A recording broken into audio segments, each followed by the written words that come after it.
this week. We'll feel relatively warm as well out there.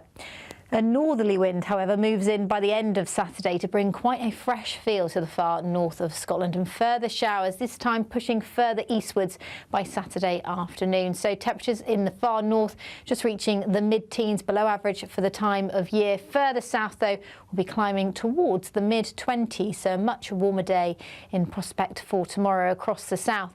Into Sunday, this northerly wind becomes a bit more dominant across more northern and eastern areas, so it's going to be a bit more cloud, a slightly fresher feel across these areas. But for most of us, it's going to be quite a dry day on Sunday. Plenty of sunny spells and temperatures climbing above average, and that trend continues into next week. Bye-bye. Expect warm spells with the odd rude interruption. Box Boilers sponsors the weather on GB News.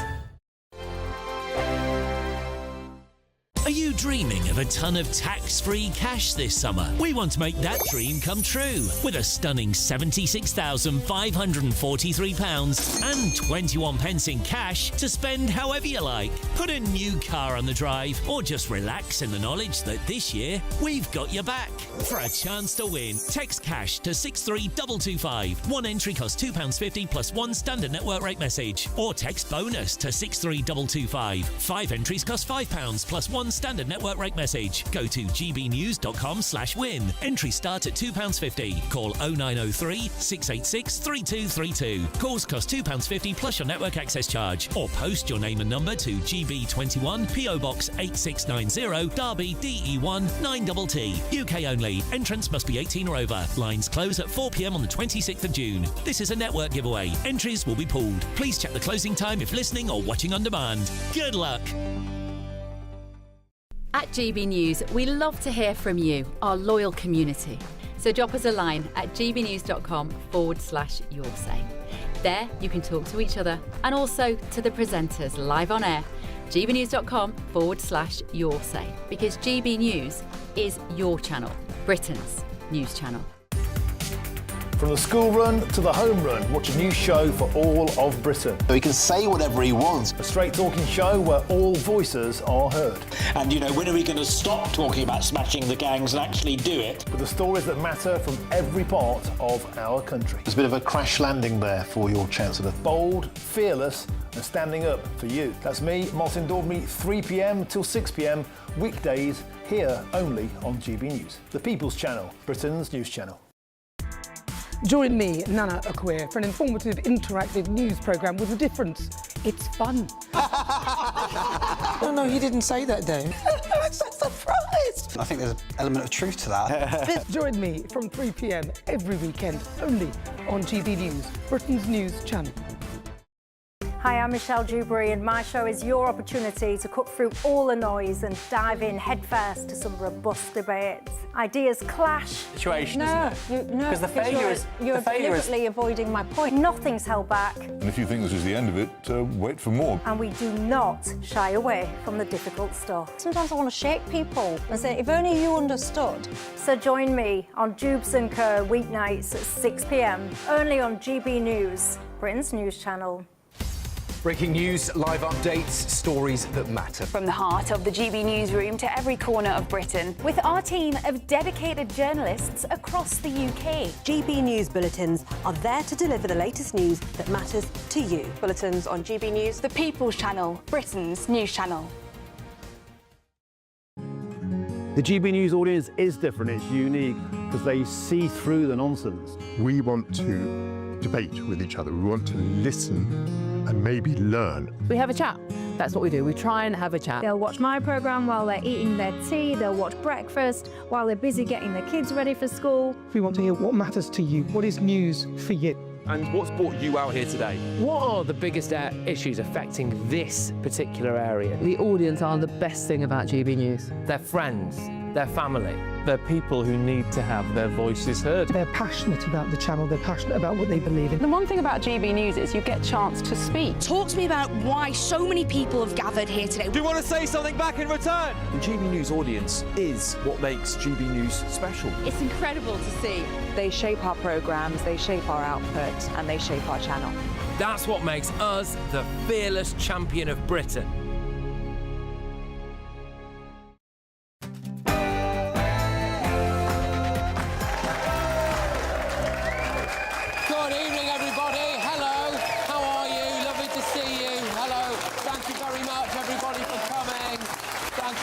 you. Wow, wow. Thank you so much, everybody. There's loads of people here tonight who have travelled literally across continents to be here. More about that in a bit. It's 9 p.m. I'm Patrick Christys. Tonight...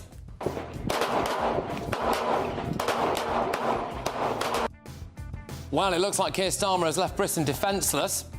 President Putin, I say, we see you. We see your activity over our cables and our pipelines. What I just say is we need to get the transformation into the Defence Investment Plan, and we need the government to find more resource to move this forward as fast as we can. Well, Starmer has lost his Defence Secretary and his Armed Forces Minister, but... I'm not going to walk away, and let me just be clear with you, that's not about personal vanity, it's not about stubbornness, it's out of a very deep sense of duty. I mean, some would say he's got a duty to resign, hasn't he? But anyway, today he is refusing to stand aside and...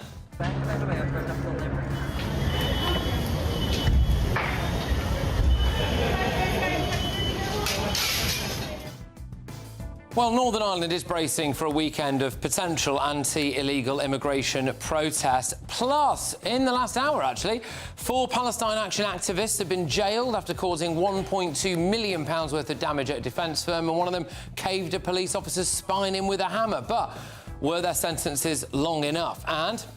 more lightly on your lives. Tread more lightly on your lives. Remember when he said that? Well, sinister, draconian, Orwellian, potentially, Labour is looking to possibly switch off your social media during times of crisis, which, given the fact that they get to define what a time of crisis is, I think is wide open to state control. And something a little bit different, the Green Party wants to ban circumcision.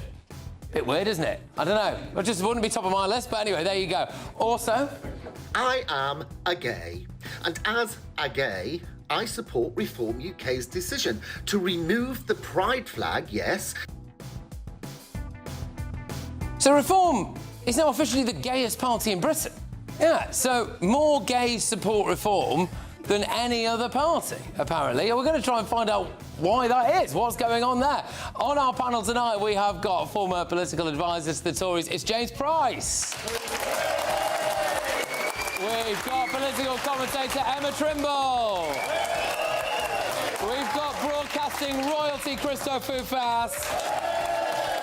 And we've got everybody's favourite Labour MP for Brent West. It's Barry Gardner, everybody. All right. Get ready, Britain. Here we go.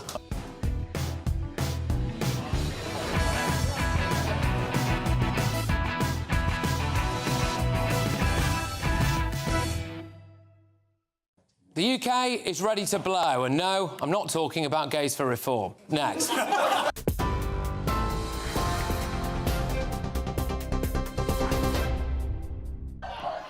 Very good evening to you from the newsroom. The top story this hour at 9 o'clock. Apologies for the laughter there. Patrick seemed to have said something relatively amusing.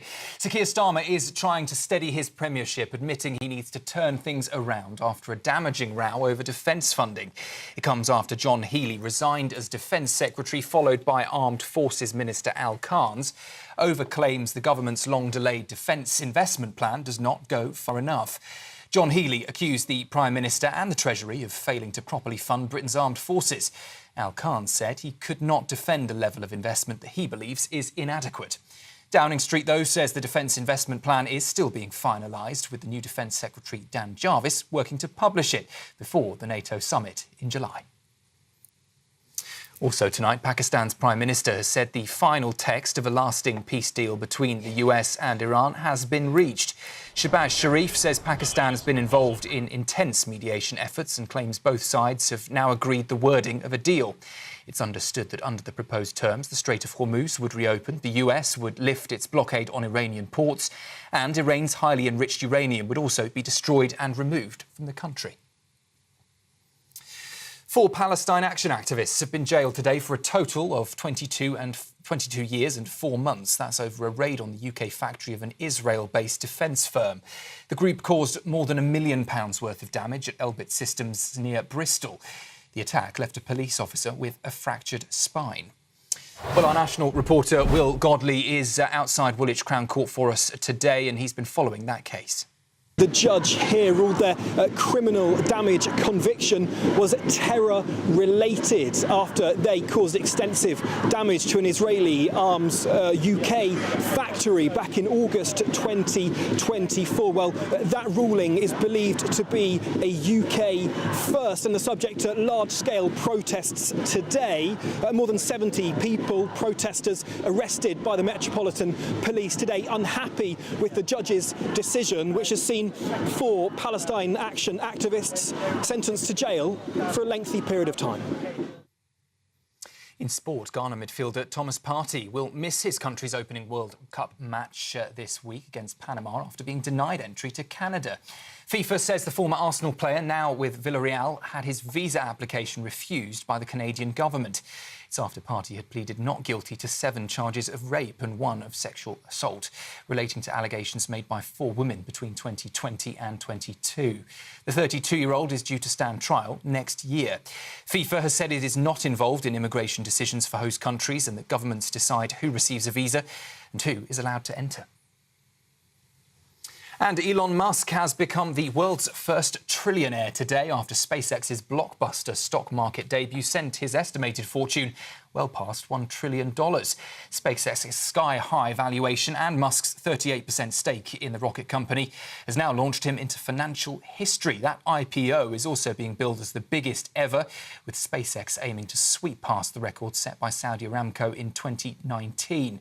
And the company's ambitions go far beyond the stock market, from colonising Mars to expanding Starlink and even putting artificial intelligence data centres in space. Those are the latest headlines for now. The audience and panel here have done a remarkable job trying not to laugh, so now they can.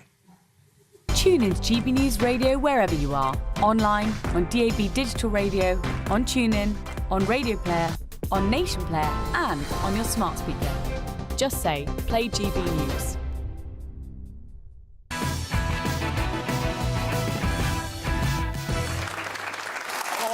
Good evening, everybody. Thank you very much for everyone who's made the trip to be here. Well, look, the United Kingdom is a powder keg at the moment, isn't it?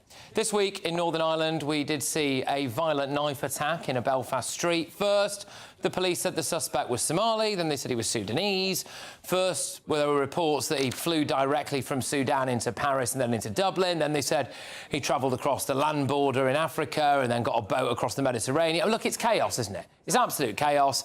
And how many more people are there like this? OK? We just have no idea about who they are, where they're really from, how they might have got here. And then, of course, we saw scenes like this.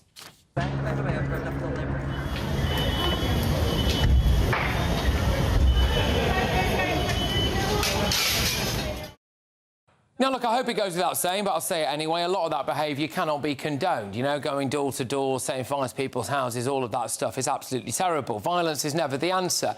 The only thing I will say about that, though, is this. Over the years, the British public have put up with quite a lot. We've had big flashpoints in our history. We didn't have riots after the 7/7 bombings. We didn't have riots after the Manchester Arena bombing, for example. You know, we in fact, we didn't look back in anger there, did we, quite famously? We didn't have riots after the Manchester synagogue attack. We didn't have riots when the Afghan migrants raped a girl on Brighton Beach. Look, you get the point, OK? We are actually, in my view, a very tolerant country. But why do our politicians keep ignoring a lot of the will of the people? And what do they expect to happen if they do nothing about it? Look, within hours of the Belfast attack, we here at GB News were able to find these clips on social media. Well,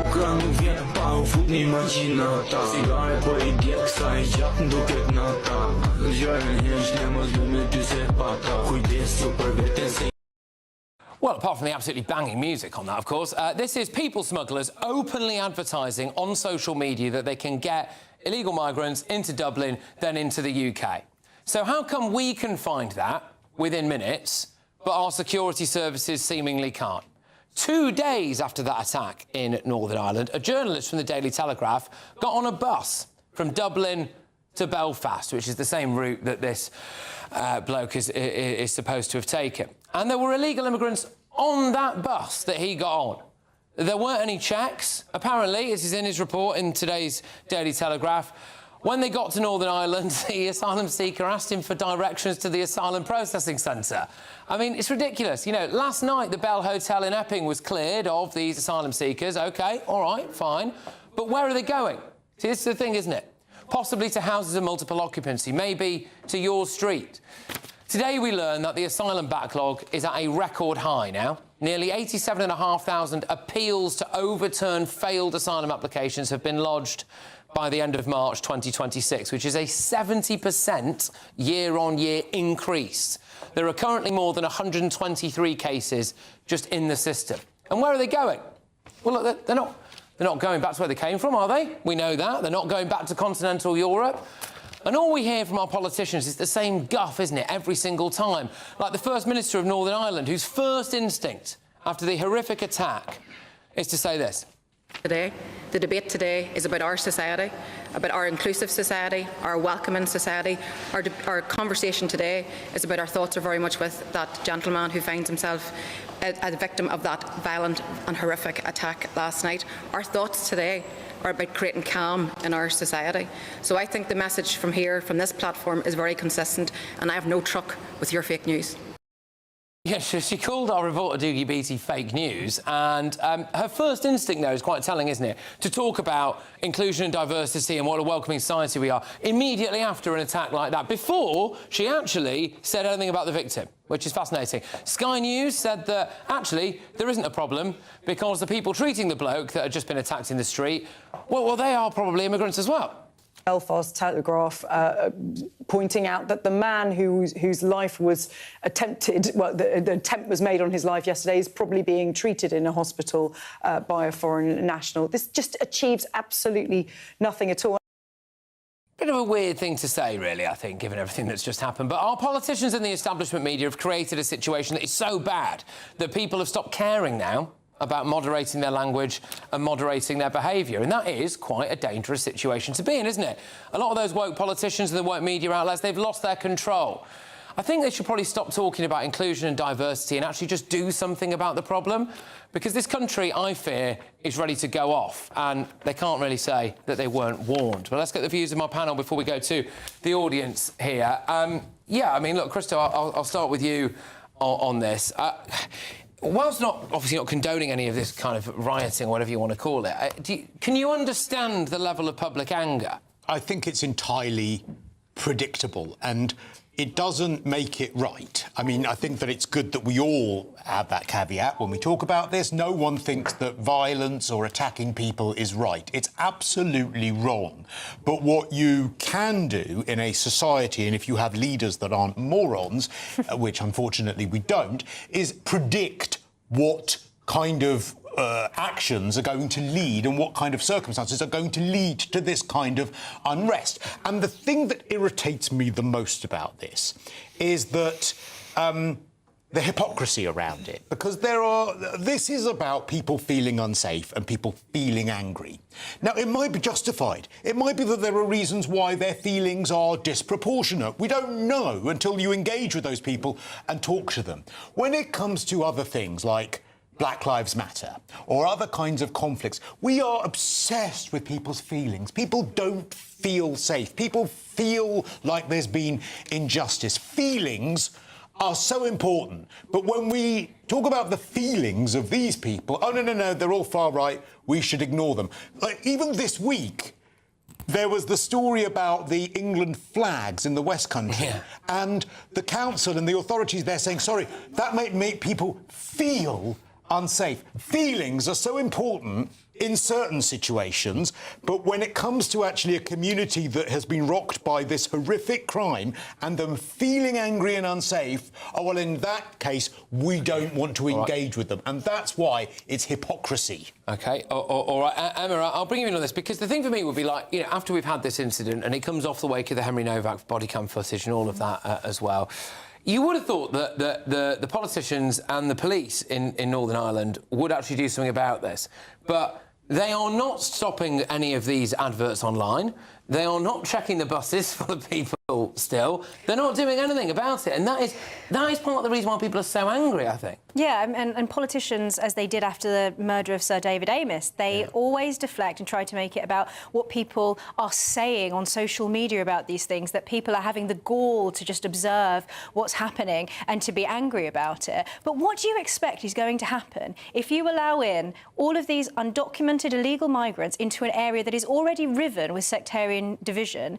You are forcing more tinder into the most flammable tinderbox in the United Kingdom. What do you think is going to happen? Of course you're going to start seeing this kind of civil disorder. People are angry, and actually, as you pointed out, time and time again, the British public have seen horrific things happening to, everything from murders to rapes to terrorist attacks, and have been asked to not look back in anger, to sit back, to just accept this. And the government and the authorities have done nothing about it. And actually, if they think that they're keeping a lid on this disorder by encouraging people to not be angry and to moderate their feelings about this, the opposite is true. The British public need to see that the people who are in charge are as angry about this as they are. That's my big fear, is that actually, if nothing changes about all of this, it sadly feels like it's a matter of time before something else happens. And there are parts of the UK, like, for example, Liverpool, where if something like this happened, it would absolutely go off. It would unquestionably go off. And I don't see how the only thing there to do is to confront the problem and do something about it. But there is a lady in the audience, I believe, who wants to make a point. Would you like to stand up for us? Thank you very much.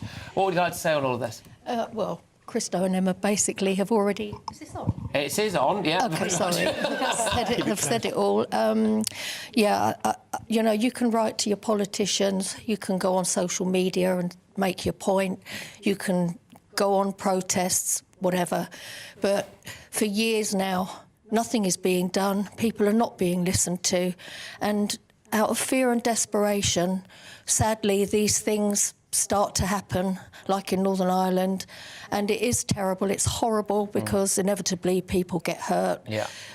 Things get ruined and vandalised, and people get arrested. Again, they've made a sweeping trial, arrest, sentence rather quickly again, when other things go on for years and years and years. But and also Henry Novak, the family, want peace and calm, and I totally respect that. But the bigger picture is that that's not really going to, we need to.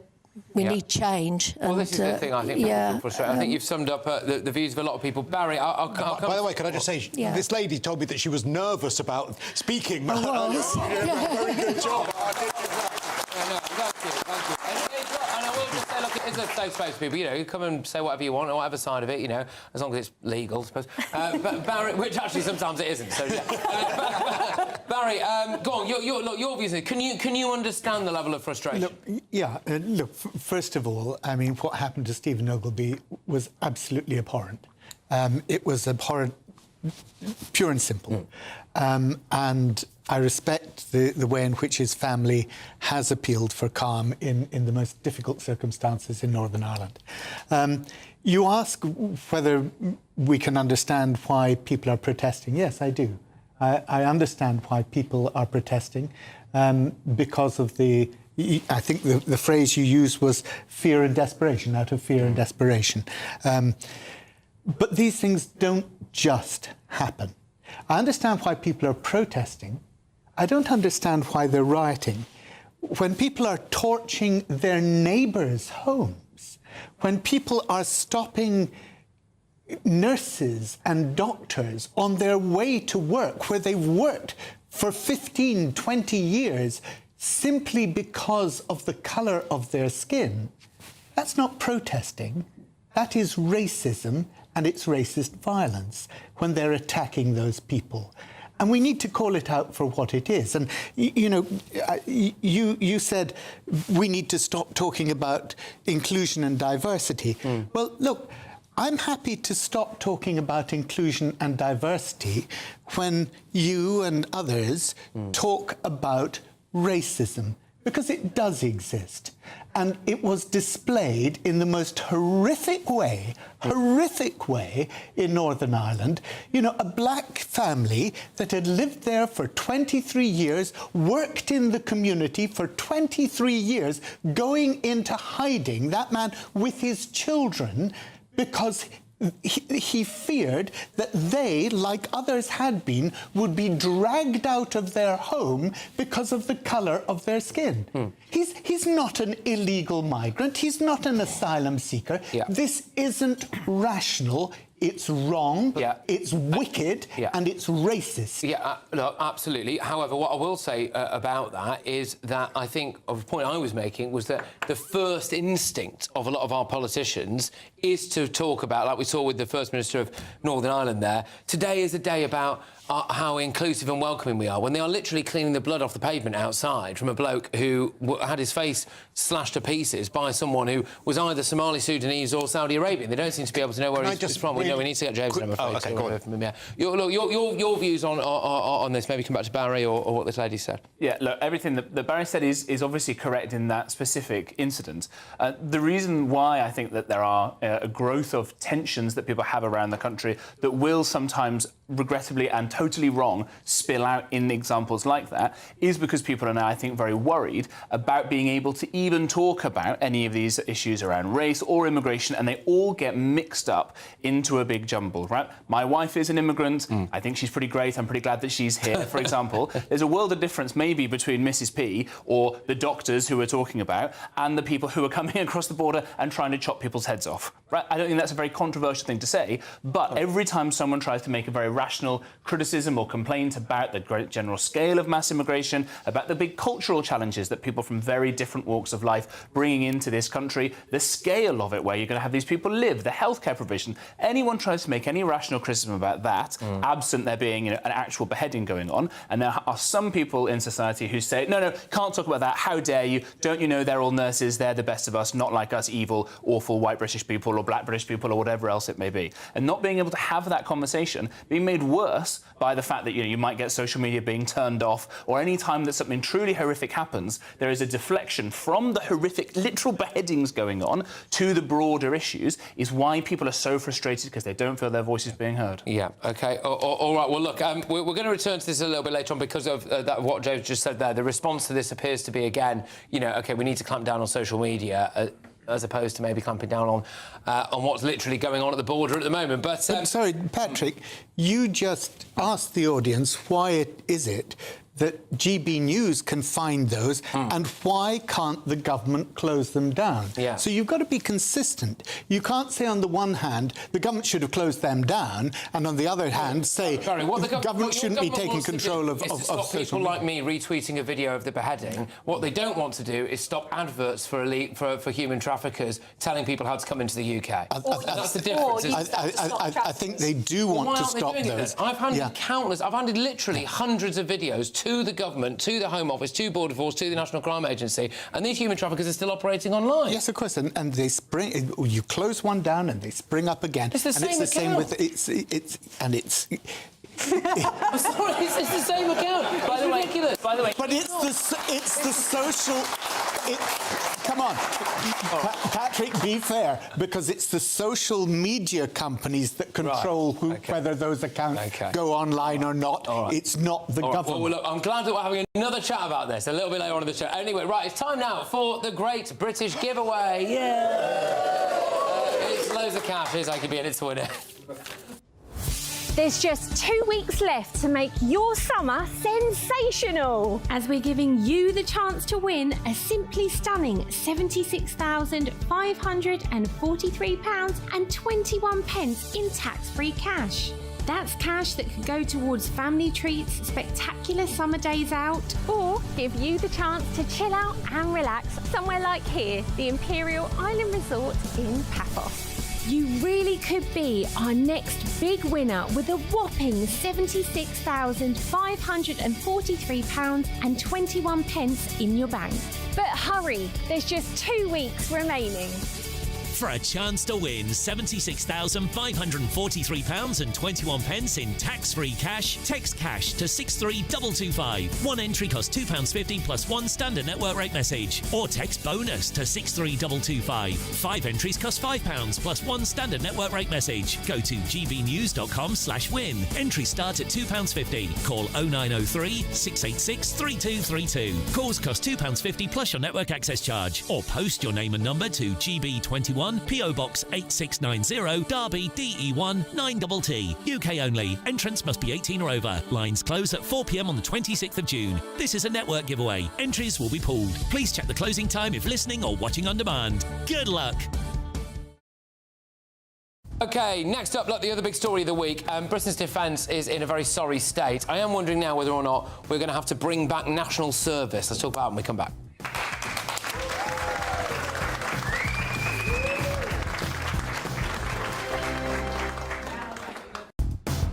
Do you trust what you're being told? Good, because neither do I.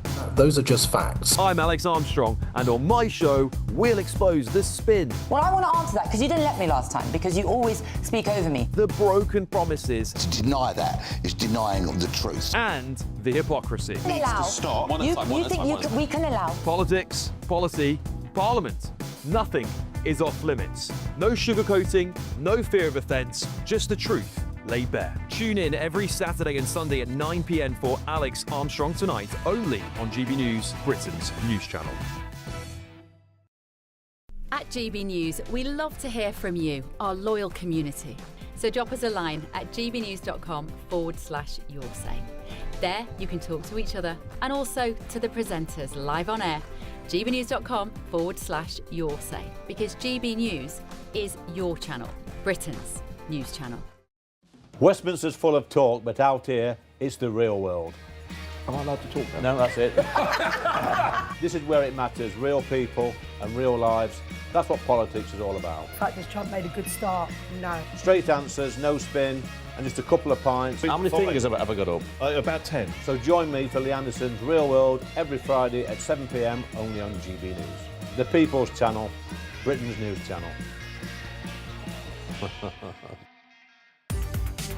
From the school run to the home run, watch a new show for all of Britain. So he can say whatever he wants. A straight talking show where all voices are heard.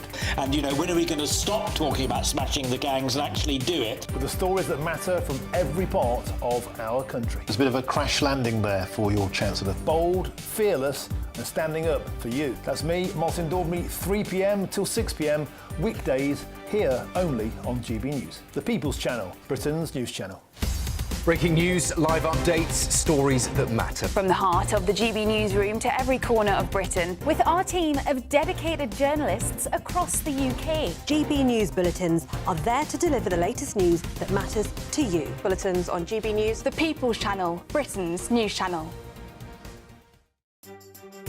Some people enjoy lazy Sunday mornings, but not me. What's the truth of the matter? So that's a very live question. Would you support him if he waters down these plans? Before the spin sets in, I'll be getting to the truth. This is personal. No soft questions, no easy answers. It's one thing if the state has rules in this country. It's another thing whether the police and others actually police them. Setting the agenda and holding those in power to account. You can't really blame her if the system is set up this way. You will not want to miss it, trust me.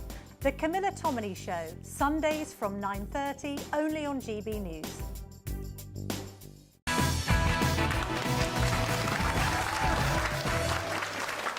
All right, welcome back. Well, yesterday we saw the sensational resignations of Defence Secretary John Healey and the Armed Forces Minister Al Carnes. And in his resignation letter, both Carnes and Healey slagged off the PM, didn't they? But, I mean, Al Carnes especially got stuck in. You know, there was no strategy, it was underfunded, everything's outdated, we're geared towards fighting the last war rather than the next one. And at the same time, of course, Britain is facing a growing youth unemployment problem. Record numbers of young people are expected to be out of work. But could military service actually help people in this situation? Could it help Britain? And you might remember Rishi Sunak actually proposed this idea at the last general election and was mocked for it. But anyway, James, what do you think? What do you think about the idea of how we fix our military?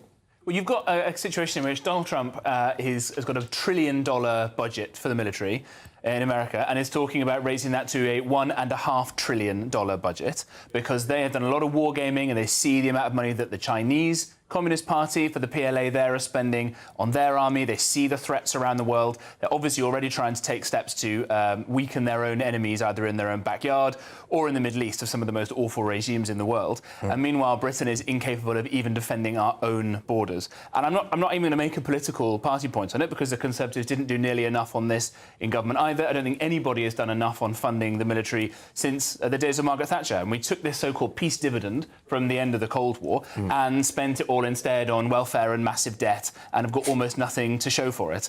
And I think that we are weaker and poorer as a result as a society. Well, just as a little unscientific poll, can you put your hands up in this room if you would be in favour of introducing military service? Oh. Right, so there we go. Oh, there's a slow one on the front. Oh, that went up after your husband, I noticed. There you go, fine. OK, well, yeah, OK, 40% maybe, I suppose. Which is interesting, isn't it? Do you think we should have military service?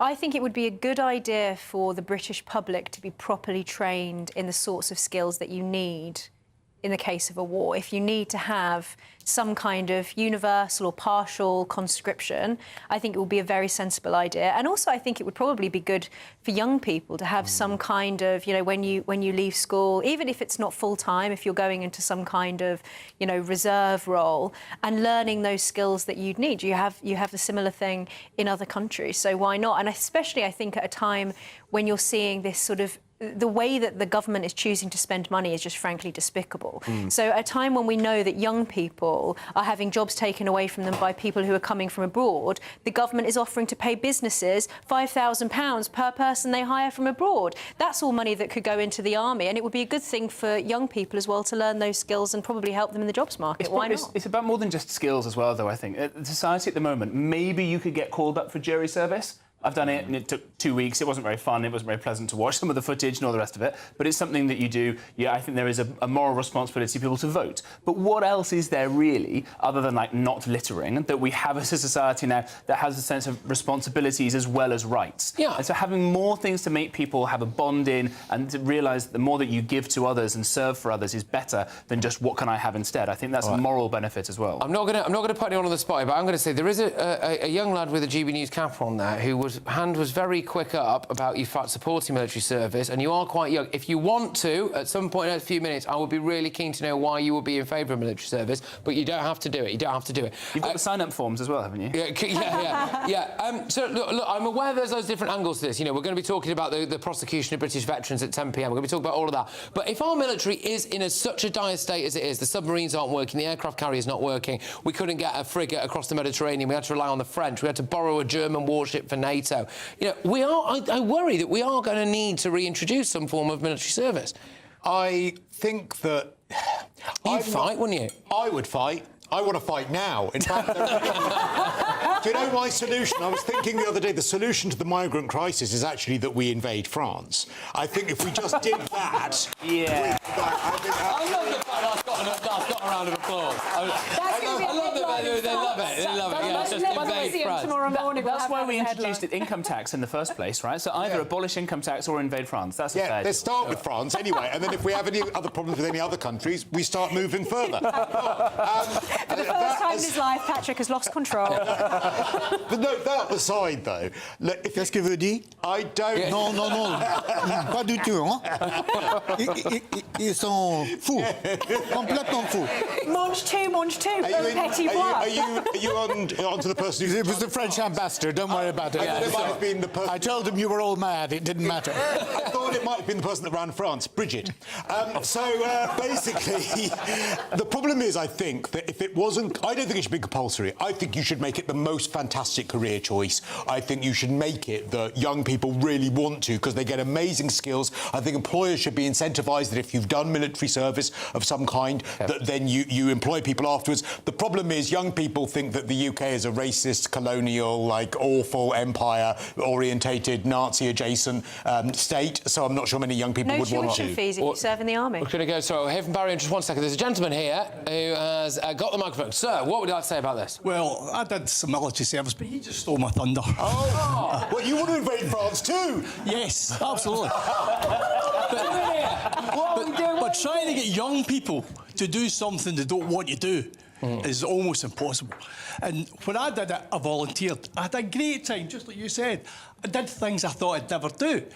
But when you look at young people, they just don't want to do anything. And that sounds really bad, but it's true. And so if you're going to do something, you need to have to volunteer and want to do it for your country. And if you do go into the forces, it does teach you a lot of things. Taught me a lot of things. And the best thing I've ever done. But forcing people to do it, no. Yeah. Good stuff, mate. Cracking point. Thank you very much. And you come all the way from Glasgow as well, so well done. Thank you.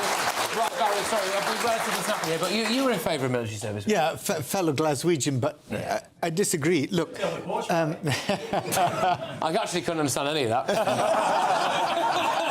Go on. You're right. The skills that you learn if you go into the forces are incredible, and the skills that we need for the new sort of warfare. This is exactly what Al Carnes was talking about, because the idea that it's the poor bloody infantry like it was 50 years ago is completely wrong. Now we need engineers, we need drone pilots, we need electricians, we need coders. These are the people that are going to be fighting the battles in the future, and that's what our young people need to learn. But I would actually bring back some voluntary, not voluntary, some compulsory military service.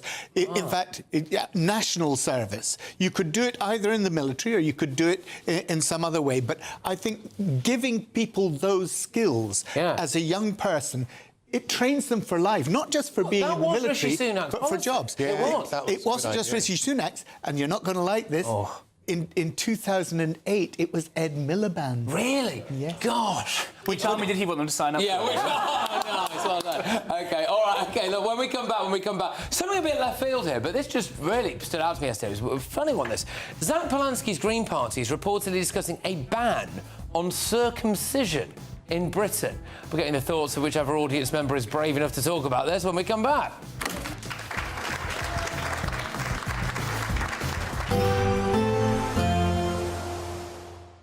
I hope we haven't forgotten anything. Travel insurance, I tick that box. Yeah, but remember what you forgot last year. All Clear Travel Insurance sponsors GB News Travel Destinations Forecast. Looking ahead to the weekend and across much of southern Europe, the weather's looking largely fine. Not totally dry, however, across some parts of Greece, especially towards the south and around some of the Greek islands. There will be some showery outbreaks of rain around. 1 or 2 showers across parts of Italy, otherwise largely dry. Largely dry for much of Spain, just towards the west. Outbreaks of rain, these affecting Portugal too, but towards Madeira and the Canary Islands, it's looking dry here. More fine and at times hot weather to come into next week. All Clear Travel Insurance sponsors GB News Travel Destinations Forecast. Hello, good evening. Welcome to your latest GB News weather update brought to you from the Met Office. A warmer and sunnier weekend to come, particularly compared to the weather we've had this week. There's still going to be a few showers across more northern areas at times. That's because low pressure's dominating these areas. Meanwhile, across the south, high pressure's building in. And this weather front that's brought a bit of cloud today will clear away to the south coast, bringing many areas of England and Wales a dry and clear night. Fairly dry across parts of Northern Ireland and southern areas of Scotland, but showers will continue to feed in from the north and west, particularly across the far north and west of Scotland. So a bit of a damp night here, more in the way of cloud to start the day, but quite a bright start across parts of England and Wales for the morning, and it will be a pretty dry day across the south. But those showers across parts of Scotland will continue through much of the day. The winds will switch direction a little bit by the end of the day. They move in across more western areas, so it's the Western Isles, the Highlands, most likely to see those showers through the day, but we could also see them push into Northern Ireland, some areas of the far northwest of England too. But for England and Wales, it's a dry and bright start to the weekend, so plenty more sunshine than we've had so far this week. We'll feel relatively warm as well out there. A northerly wind, however, moves in by the end of Saturday to bring quite a fresh feel to the far north of Scotland, and further showers, this time pushing further eastwards by Saturday afternoon. So temperatures in the far north just reaching the mid-teens, below average for the time of year. Further south, though, will be climbing towards the mid-20s, so a much warmer day in prospect for tomorrow across the south. Into Sunday, this northerly wind becomes a bit more dominant across more northern and eastern areas, so it's going to be a bit more cloud, a slightly fresher feel across these areas. But for most of us, it's going to be quite a dry day on Sunday. Plenty of sunny spells and temperatures climbing above average, and that trend continues into next week. Bye-bye. You want to know what's really going on in the corridors of power? Labour don't know what to do with you half the time, and that makes you quite lethal in the chamber. Get behind the headlines with Chopper's political podcast. Join me, Christopher Hope, as I sit down with the great and the good of British politics. We'll see where this ruling takes us. These are the stories shaping our nation. Chopper's political podcast, available now on all platforms. Listen in and stay ahead. I've been in Westminster for a long time, but I know that though power may be here, its effect on people's lives is across the whole of the country. We may be where rules are made, but it's where they're implemented that matters. Join me, Jacob Rees-Mogg, for forthright and frank discussion on where Britain has come from, where it's going, and where it will end up. That's State of the Nation, Monday to Thursday, 8 to 9 o'clock. Vox Populi, Vox Dei.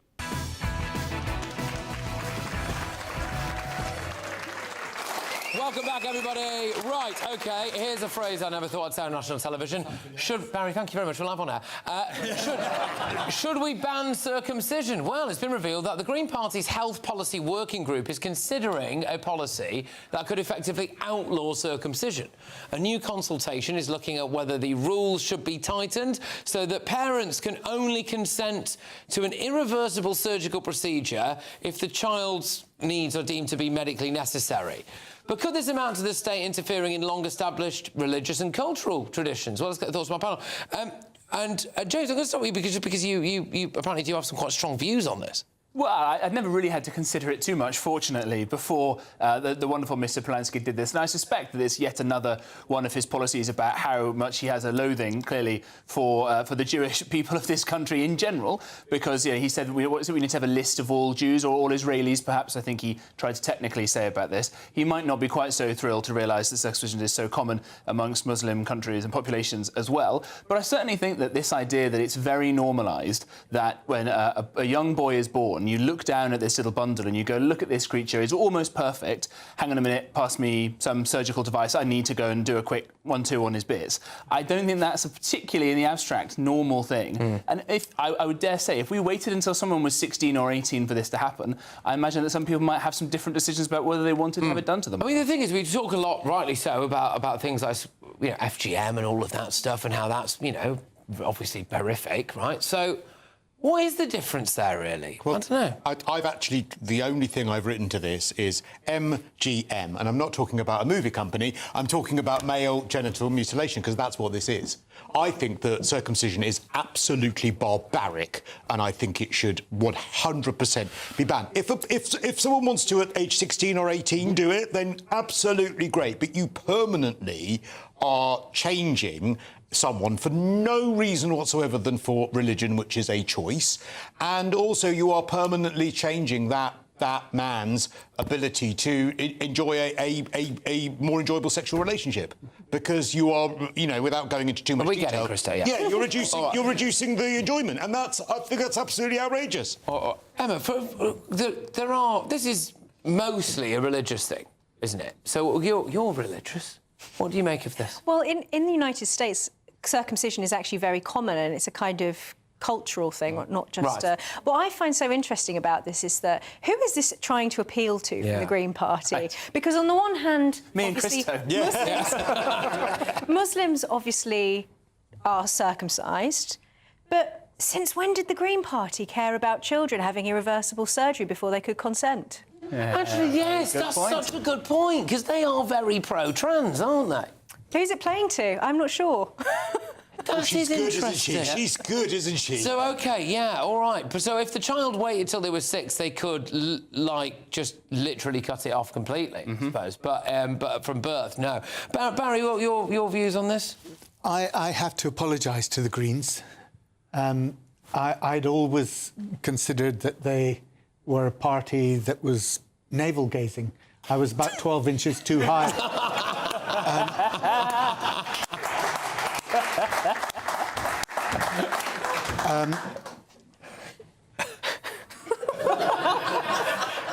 Awkward silence. In all seriousness, circumcision for the Jewish people is about the covenant they believe between God and themselves.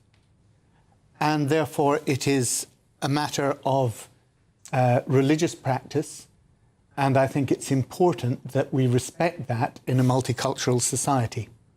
So I would not be in favour of Zach Polanski's ban on circumcision. I think it would be really an attack on the Jewish faith, because this is a very deeply embedded part of Jewish religious faith. But why is that? Why is it? Well, let's play out the thought experiment. There are some cultures, again, who think exactly the same thing about doing female genital mutilation. No. Right? No, that's not true. There are people who go, well, it happened to me, it happened to my mother, and therefore I'm going to do it to my daughter. I'm sorry, but it's not a part of the... Where do we draw the line as to whether that is a religious thing or a cultural thing, and therefore is acceptable? The point is, if you speak to the communities, as I have done, because I have a large community, Somali community in my constituency, where that has been prevalent, it is not a religious right for them. It is not part of their religion. It is cultural, but it's not part of their religion. But, I mean, how do you draw the boundary between those two things? Exactly. The reality is that there are people who use religious justifications for FGM, and it is one of the stereotypical cases when it comes to multicultural policies. Do you or do you not tolerate female genital mutilation? Because some people believe that it is religiously... I've worked with many in the Somali community to combat FGM. Okay.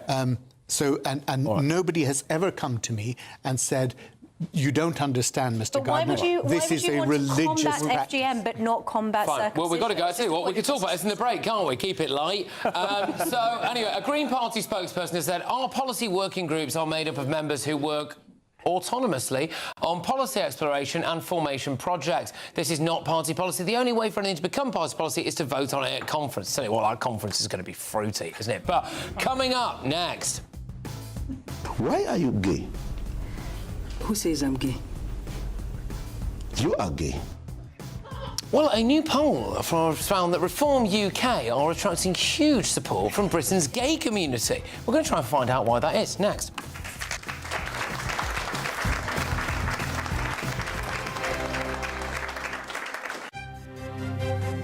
GB News Breakfast. Every day from 6 a.m. I'm a bit worried about the future of the biscuit because it seems that people aren't really drinking tea in this country anymore. And I think you really need a cup of tea with a biscuit, but we're all coffee drinkers these days.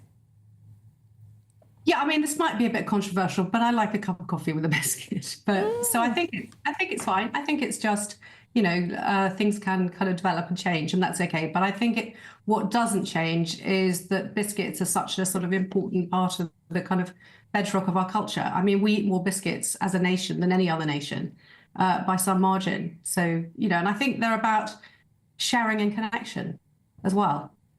You know, that people taking a bit of time out, you know, for tea and biscuits or coffee and biscuits. You know, that's part of what it's all about. GB News, the People's Channel. Good afternoon, Britain. Weekdays from midday. Clearly, it's a terrible loss of revenue for Mr. Bezos there, but you know, I guess it's part and parcel of the move forward to try to determine what possible anomalies there are. Yes, it's part of the game, unfortunately, in rocketry and spaceflight in general. It was actually going to launch 48 satellites for Amazon next week, which obviously isn't going to happen. More serious than that, though, however, is the damage that's been caused to the launch site. So what? We can't do anything when we get to any of these planets anyway. We're just out there going, hey, and then we come back. No. We can do an awful lot of work. There's a lot of research work to be done on the surface of the moon by scientists who can look at the evolution and development of the solar system, the evolution of the Earth, how the Earth actually formed initially. GB News, the People's Channel. GB News Breakfast, every day from 6 a.m. And I've been an oncologist consultant for over 45 years, so I've seen it all. When we started 45 years ago, everybody got chemotherapy after getting a diagnosis of breast cancer if there was to reduce the risk of it coming back. And then what we've seen over the years, and this is really the culmination of years of effort, tests that predict what's going to happen. They analyze the molecular composition of the cancer, very sophisticated analysis based on DNA and genes to predict what's going to happen. So only the women that are at the highest risk actually need to have the chemotherapy. And everyone is really delighted with this British trial in London's University College Hospital. What the trial showed is that once you actually get the diagnosis from this sophisticated test, you don't need to have chemotherapies. GB News.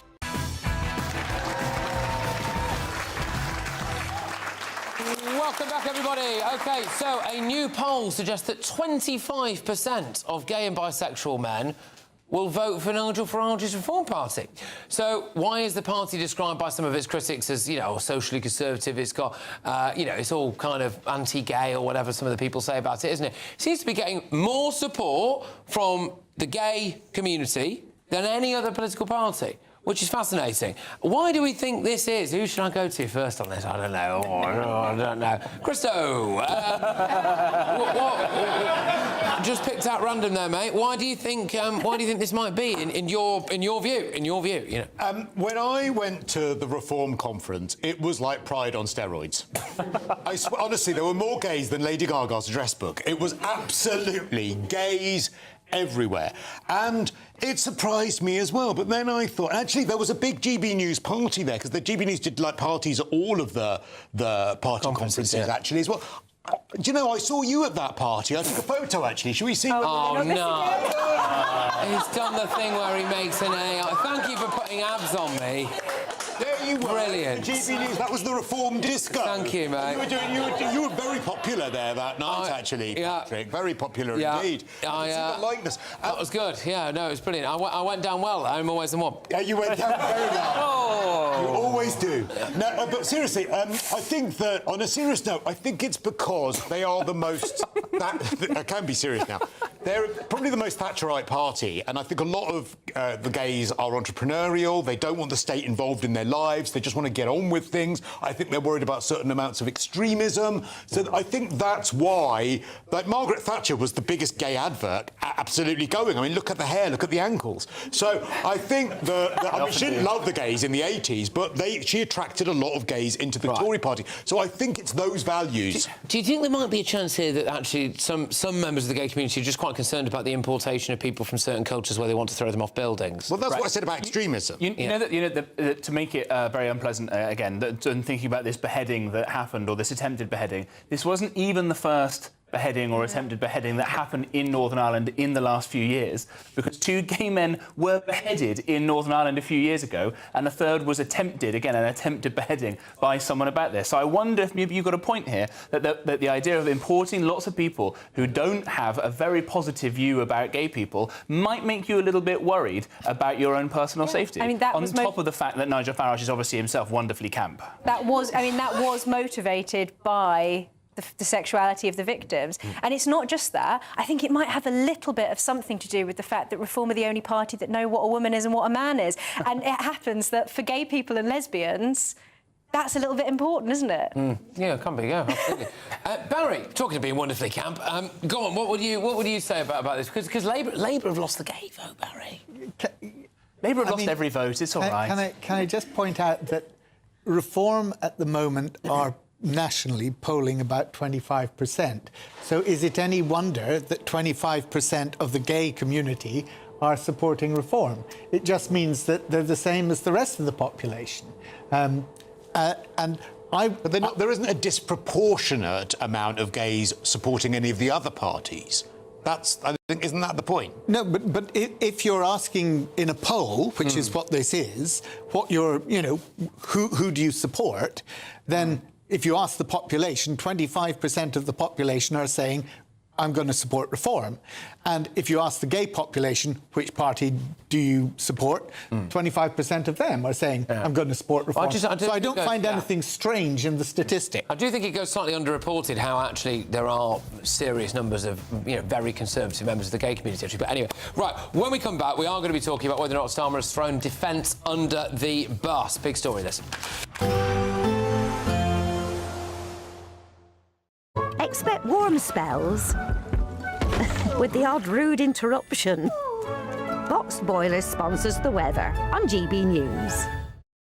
Hello, good evening. Welcome to your latest GB News weather update brought to you from the Met Office. A warmer and sunnier weekend to come, particularly compared to the weather we've had this week. There's still going to be a few showers across more northern areas at times. That's because low pressure's dominating these areas. Meanwhile, across the south, high pressure's building in. And this weather front that's brought a bit of cloud today will clear away to the south coast, bringing many areas of England and Wales a dry and clear night. Fairly dry across parts of Northern Ireland and southern areas of Scotland, but showers will continue to feed in from the north and west, particularly across the far north and west of Scotland. So a bit of a damp night here, more in the way of cloud to start the day, but quite a bright start across parts of England and Wales for the morning, and it will be a pretty dry day across the south. But those showers across parts of Scotland will continue through much of the day. The winds will switch direction a little bit by the end of the day. They move in across more western areas, so it's the Western Isles, the Highlands, most likely to see those showers through the day, but we could also see them push into Northern Ireland, some areas of the far northwest of England too. But for England and Wales, it's a dry and bright start to the weekend, so plenty more sunshine than we've had so far this week. We'll feel relatively warm as well out there. A northerly wind, however, moves in by the end of Saturday to bring quite a fresh feel to the far north of Scotland, and further showers, this time pushing further eastwards by Saturday afternoon. So temperatures in the far north just reaching the mid-teens, below average for the time of year. Further south, though, will be climbing towards the mid-20s, so a much warmer day in prospect for tomorrow across the south. Into Sunday, this northerly wind becomes a bit more dominant across more northern and eastern areas, so it's going to be a bit more cloud, a slightly fresher feel across these areas. But for most of us, it's going to be quite a dry day on Sunday. Plenty of sunny spells and temperatures climbing above average, and that trend continues into next week. Bye-bye. Expect warm spells with the odd rude interruption. Box Boilers sponsors the weather on GB News. £76,543 and 21 pence in tax-free cash could be yours this summer. That's totally tax-free cash to spend on anything you like. And remember, because it's totally tax-free cash, you'll get to keep every single penny. For a chance to win, text cash to 63225. One entry costs £2.50 plus one standard network rate message. Or text bonus to 63225. 5 entries cost £5 plus one standard network rate message. Go to gbnews.com/win. Entry start at £2.50. Call 0903 686 3232. Calls cost £2.50 plus your network access charge. Or post your name and number to GB21 PO Box 8690 Derby DE1 9TT. UK only. Entrance must be 18 or over. Lines close at 4 p.m. on the 26th of June. This is a network giveaway. Entries will be pooled. Please check the closing time if listening or watching on demand. Good luck. I've been in Westminster for a long time, but I know that though power may be here, its effect on people's lives is across the whole of the country. We may be where rules are made, but it's where they're implemented that matters. Join me, Jacob Rees-Mogg, for forthright and frank discussion on where Britain has come from, where it's going, and where it will end up. That's State of the Nation, Monday to Thursday, 8 to 9 o'clock. Vox Populi, Vox Dei. Join me, Nana Akwe, for an informative, interactive news programme with a difference It's fun. No, you didn't say that, Dave.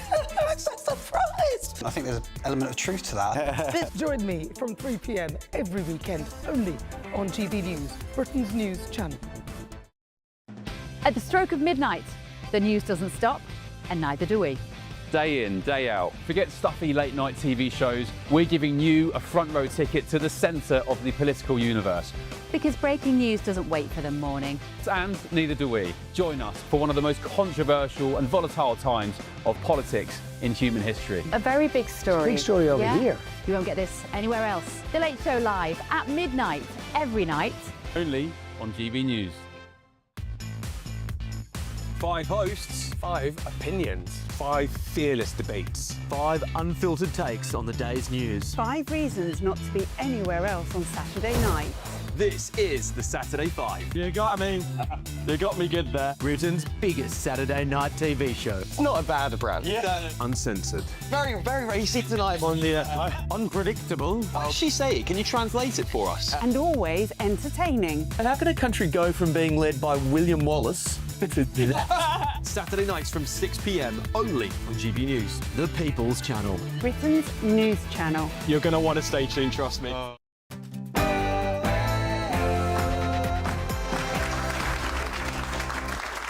evening. Hello again, everybody. Who did I not get last time? Yes. Good to see you. Good to see you. Thank you for coming. Right, OK. Well, welcome along, everybody. I tell you what, the furthest travel competition this week is going to be pretty special. It's 10 p.m. I'm Patrick Christys. Tonight...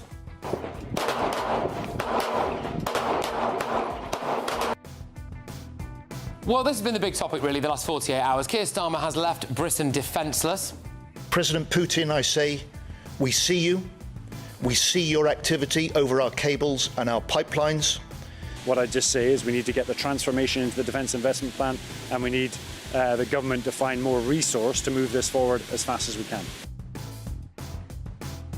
So yesterday he lost his Defence Secretary and his Armed Forces Minister, but... I'm not going to walk away. I don't think we should plunge the country into the chaos of a leadership election. What makes me laugh about that is like, what does he think this is? Do you know what I mean? Oh, we can't possibly have chaos. You know, no, we couldn't have chaos, not on my watch. And also, in the last couple of hours, 4 Palestine Action activists, and you're looking at some footage of it on your screens there, have now been jailed after causing £1.2 million worth of damage at a defence firm. One of them, of course, used a hammer to attack a police officer. We're going to have a look at their sentences and ask whether or not you think it's long enough. And... more lightly on your lives. Tread more lightly on your lives. Well, Labour apparently wants to switch off your social media during times of crisis, which, of course, is not in any way open to abuse. And... The answer, my friend, is blowing in the wind. The answer is blowing in the wind. By 2030, with Labour, we'll have clean power powering every community. Now, I don't know about you, but when I see that weirdo, I think, make him Chancellor. You know, make him Chancellor. That guy's got Chancellor written all over him. Anyway, he might now be heading for number 11. Reports tonight in the Daily Telegraph. It's on their front page for tomorrow that Ed Miliband is pushing to be made Chancellor if Andy Burnham becomes Prime Minister. Well, on our panel this evening, we've got former political advisor James Price. We've got political commentator Emma Trimble. Broadcasting royalty Christo Fufas. And everybody's favourite Labour MP is Big Bad Barry Gardner. Ah, it's all right. It got better. OK, so get ready, Britain. Here we go.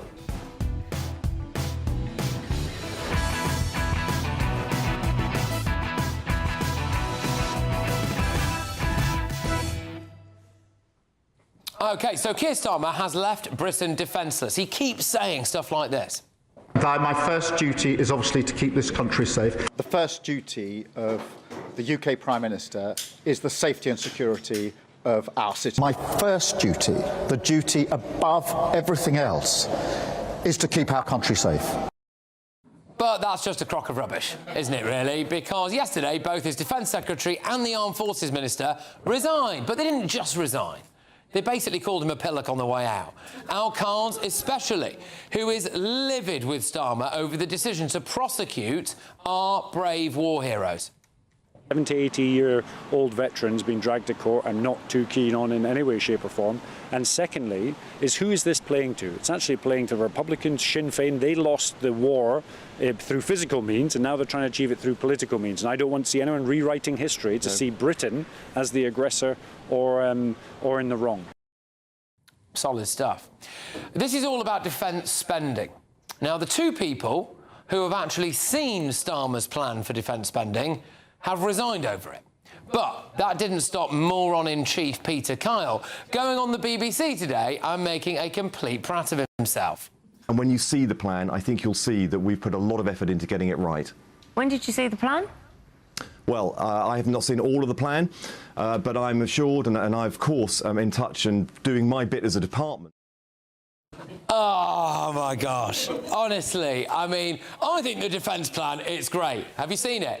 No. Let's have a look at the actual state of our armed forces. And it doesn't bring me any pleasure to say this at all. And by the way, this is not a comment on the brave men and women who serve in our armed forces. You are being fundamentally let down by people in positions of power, and thank you for everything that you do. But we don't really have any working frigates at all, and that was exposed with the HMS Dragon fiasco taking us a month to get to the Med.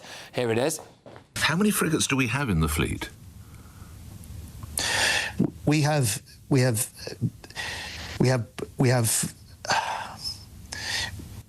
On second thoughts, maybe it's good he's gone. You know, I think maybe actually, you know what, John? Yeah, you can clear off actually. But anyway, our submarines aren't working. Our flagship aircraft carrier doesn't currently work. The RAF discriminated against white men, and this is a point I actually want to make, because both the former Defence Secretary and the Armed Forces Minister have issued us with a very stark warning that we are currently not fit to fight. Now, we could be wiped off the face of the earth if one of our enemies tried it on. Now, have a little look at some of this. Now, so what you're looking at there on your screens is what was revealed today. And it's been revealed that Vladimir Putin is building up military bases on the borders of several different NATO countries. And he's been doing this now for quite a while, and we've come across satellite imagery of it. And the fear there is that he's going to use that to then kick on to various NATO countries. So that is happening. That is happening. So let's just say that a full-scale war broke out. Starmer's been busy handing out benefits to people, many of whom actually come from countries that absolutely hate Britain, by the way. But what happens? Who do you think is going to be sent to the front lines to be used as cannon fodder? It will be patriotic, working-class lads from places like Stoke, Carlisle, Runcorn, Stevenage, you name it, OK? The very people that Keir Starmer has sneered at for years. People like the bloke who Emily Thornberry took the mickey out of. You know, the white van man with the St George's Cross. You know, that bloke is probably going to go and fight, isn't he? And that's who we're going to need, because we are not investing in our defence sector. You know, this is the ridiculous thing. You know those lads who've been putting up flags on lampposts, for example? You know, the ones that all the people on the left have been calling, oh, you're racist bigots. Well, I'm sorry, but I think they probably would be the first to fight for this country if it all kicked off. And Keir Starmer is adamant now, adamant that he's not going to resign. I'm not going to walk away. And let me just be clear with you, that's not about personal vanity. It's not about stubbornness. It's out of a very deep sense of duty. I mean, if Keir Starmer had a shred of decency, he'd resign and let someone who actually loves this country take charge. We'll get the thoughts of my audience and we'll get the thoughts of my panel here. So, yeah, I mean, James, I'll start with you on this. Look, the unbelievable reality of our armed forces has been laid bare this week in the starkest possible terms. It's scary stuff. It's really scary, and it's not just about the numbers of frigates or the numbers of soldiers or anything like that. That's easy headline numbers to understand, and that is a big problem. And yes, there'll be some people who can say you can fix the boring stuff like procurement and some of those issues. That's all very important. But if there is a war, let's say with Russia, the example you used there, which is probably highly likely that they will try and roll over one of the Baltic countries like Estonia, where we've got troops based at the moment, or Lithuania or Latvia or somewhere like that, we would send people to go and fight over there. Have they got the right kind of equipment? Well, they didn't when Tony Blair sent people into Afghanistan and Iraq. Have they got the right kind of equipment to meet the drones that are being developed in the Ukraine-Russia war right now? Doesn't seem like it's me or any of the friends I've got who work in those drone companies trying desperately to sell this kit to the Ministry of Defence and are unable to do so because the systems aren't ready for it and because the money's not there. But not just this, and I know we'll talk probably mostly about the defence side of it, but about our national resilience and security. You've got someone called David Betts, who is a fairly dry academic at King's College London. His last book was about concrete fortifications. It's a great read. I like it a lot. But he's the guy who's popped up and has warned everybody about the risk to our national infrastructure, because we've never had to worry about defending energy plants or about defending farms or defending any of that kind of key infrastructure in the country. The Russian assets that we know are in this country, or other assets that we know, like the Iranians, who've smuggled themselves over in small boats and all the rest of it, will be, at the drop of any kind of conflict, sent off to go and blow up the power plant that you drive past every day, the electrical substation, whatever it is that stops one certain river from flooding. All these sorts of things are going to completely hamstrung the United Kingdom because we haven't got serious about our national resilience for a very long time before we can even worry about sending people to go off and fight and defend the European continent. Well, one of the big things, though, Christo, as Al Khans was very big on there, was the actual decision made by this government to press ahead with historic prosecutions of British military veterans. Something I personally think is absolutely unforgivable. And, I mean, it seems utterly ludicrous. We are seeing now members of the SAS's elite unit resigning over this because they worry that they're going to be sent off to do what the SAS does, and then they're going to come back and they're going to find that they get a knock on the door from the police, whether it's a year or 10 or 20 years' time, and they're going to be charged for murder. So they're not going to serve. And that is something that Al Khans was saying. Well, let's not also forget Lord Hermer's touching and heartfelt tribute to Keir Starmer, saying that he was instrumental in human rights law that allowed for British service personnel to be prosecuted, as it turns out, utterly falsely, after they had served in Iraq. So I am absolutely not surprised that members of the armed forces are cynical by this, completely cynical about this horrible opportunist of a prime minister. And this is the problem. There are two problems, actually. Firstly, the idea of defending the UK and having a massive military goes against the bones, I think, of what Labour stand for. They don't want a massive, powerful military. That doesn't go to the essence of what Labour is about. But also, let's presume that the will was there. Well, how can he? How could Keir Starmer afford anything other than a couple of water pistols at the moment? We've got a benefits bill that's skyrocketing. We've got public sector pay rises that cost you billions, an economy that's flatlining with barely any growth. We've got government debt completely out of control.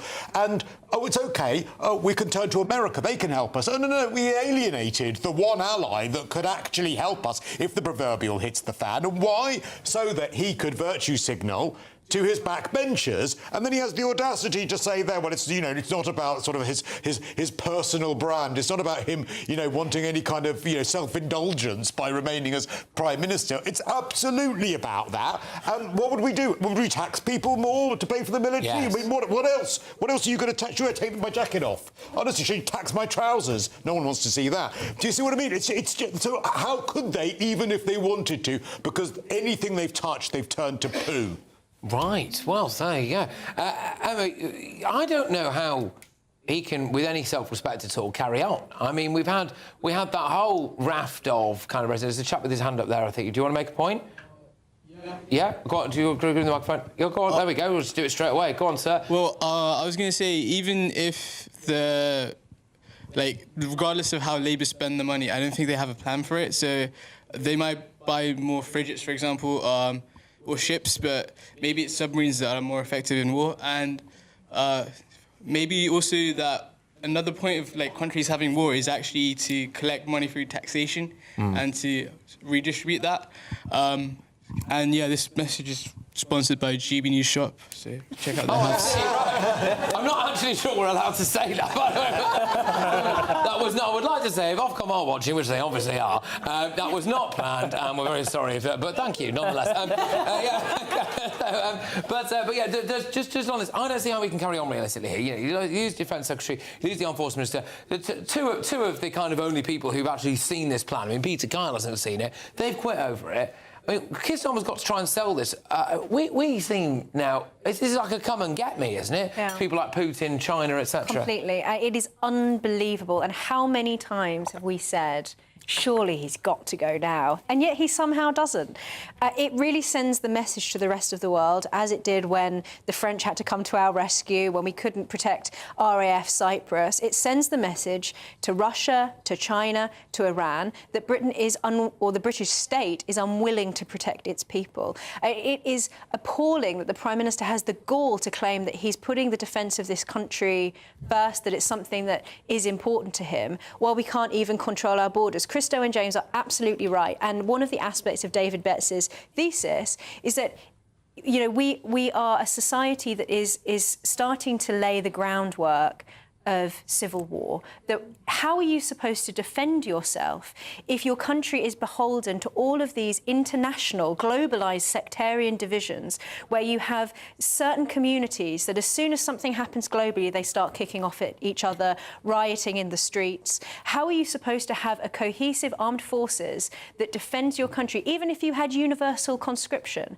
How is a country that is so internally divided supposed to effectively defend itself?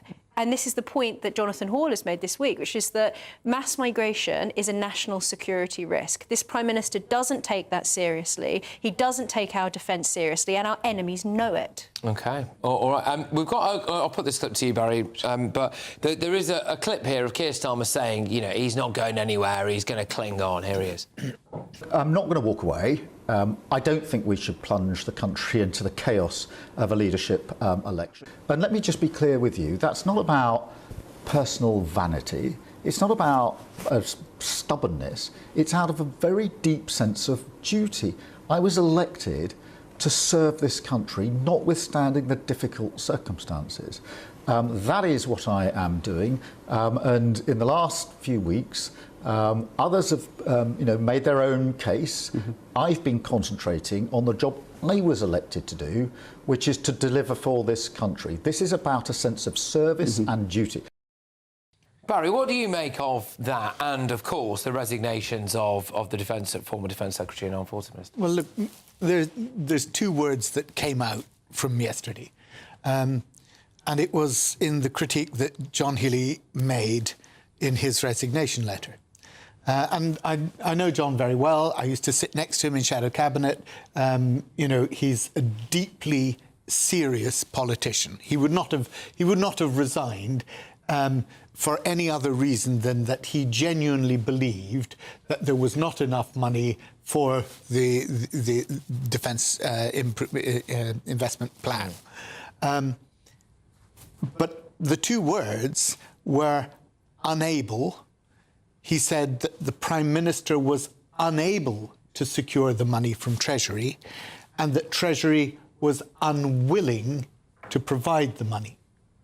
Now, the British Constitution is supposed to be that the Prime Minister is in control, not that the Chancellor is in control. And what John was in effect saying in that letter was, you're not in control. The Chancellor is.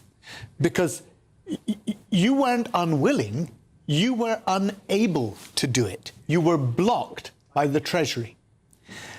Now, let's talk about the money, and I do take exception to what Christo said about Labour not wanting a strong military. When we left office in 2010, we were spending 2.5% of GDP on the military, right? Under the Conservatives, that went down to 2%.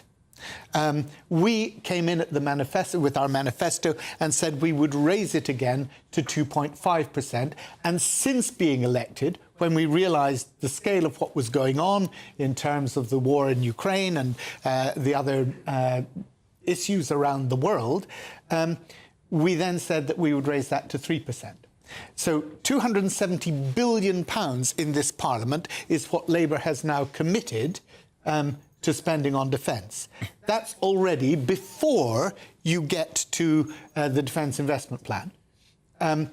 Now, the dispute between John Healey and the Treasury is simply this. It's about £28 billion. And John thinks that 28 billion is necessary, and he believes, with some justification, that he thought, anyway, that he was promised that that would be delivered. In fact, the government delivered 13.5 billion, but 3.5 of that were actually just offsetting cuts that had already been made.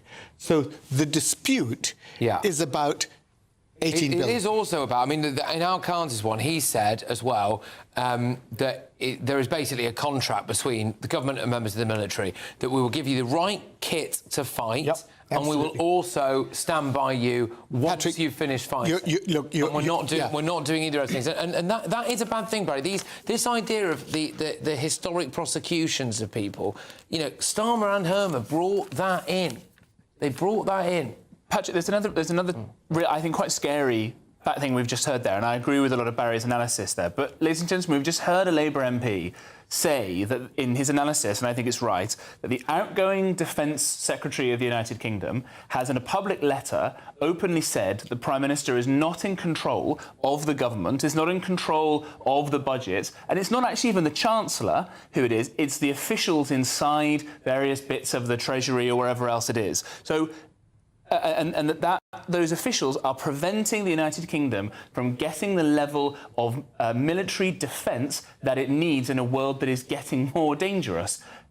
Who is in control then? Who elected these people? How do we get rid of them? This is an absolutely terrifying thing. It's almost nothing short of the outgoing Defence Secretary saying that a coup d'etat has taken place inside the government of the United Kingdom and the Prime Minister is not in charge. That is terrifying. Well, when Jess Phillips's resignation, she basically accused the Prime Minister of being too weak to lead. You had the same thing when it came to West Streeting. You've had it a bit now with Defence Secretary. There is a pattern, but we saw it in the leaked WhatsApp messages to Peter Mandelson as well, where Pat McFadden was basically saying, no one knows what Keir Starmer wants, he can't lead. I mean, we're all being led by a weakling, Barry.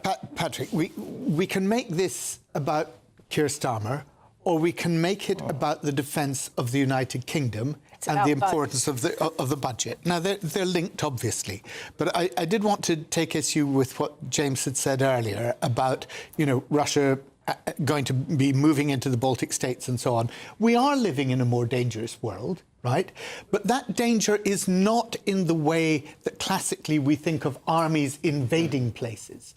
If you look at what Russia's managed to do in 4 years, it's gained 19 miles of Ukraine's territory. 19 miles. The idea that Russian tanks are going to sweep into the Baltic states and down into Poland. Why have we got troops there then, stationed there? Sorry. The reason they haven't made very much distance is because we've emptied our own arsenals and armories and sent huge amounts of money and material to the brave Ukrainians, and they've still managed to advance, even though the Russian forces were a lot weaker than Putin himself thought that they were. I worry that if I let you finish, you're going to be a bit blasé about the threat that the Russians or the Chinese face to the Western civilization. Not at all, and I've said that we're living in a much more dangerous world, but the danger is not of the sort, and this is what Al Khan said in his letter, it's not of the sort of the last war. Right. It's of the next war, and it's going to be fought in very different ways. It's going to be a cyber war. It's going to be the attack on infrastructure. It's going to be a digital war.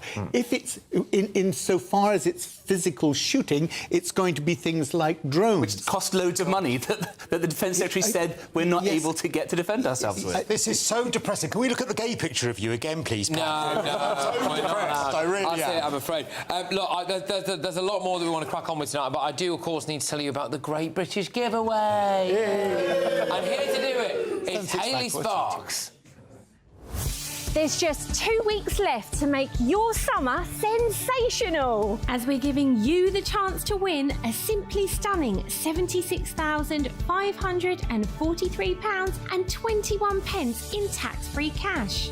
That's cash that could go towards family treats, spectacular summer days out, or give you the chance to chill out and relax somewhere like here, the Imperial Island Resort in Paphos.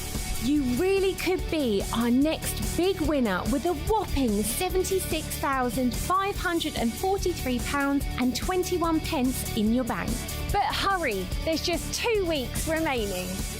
for a chance to win £76,543.21 in tax-free cash. Text cash to 63225. One entry costs £2.50 plus one standard network rate message. Or text bonus to 63225. 5 entries cost £5 plus one standard network rate message. Go to gbnews.com/win. Entries start at £2.50. Call 0903 686 3232. Calls cost £2.50 plus your network access charge. Or post your name and number to GB21 PO Box 8690 Derby DE1 9TT. UK only. Entrance must be 18 or over. Lines close at 4 p.m. on the 26th of June. This is a network giveaway. Entries will be pooled. Please check the closing time if listening or watching on demand. Good luck. Well, lots more on. So, a couple of Palestine Action protesters, activists, whatever you want to call them, have actually been sent to prison today, which is quite good. They're the ones that caved to a police officer's spine in with a hammer. So we're going to be talking about whether or not the sentencing is long enough, and the footage from that is just absolutely ridiculous. But before that, the government, which told us that they would tread more lightly on our lives, is preparing for a massive social media crackdown. I'm going to tell you what they want to do next.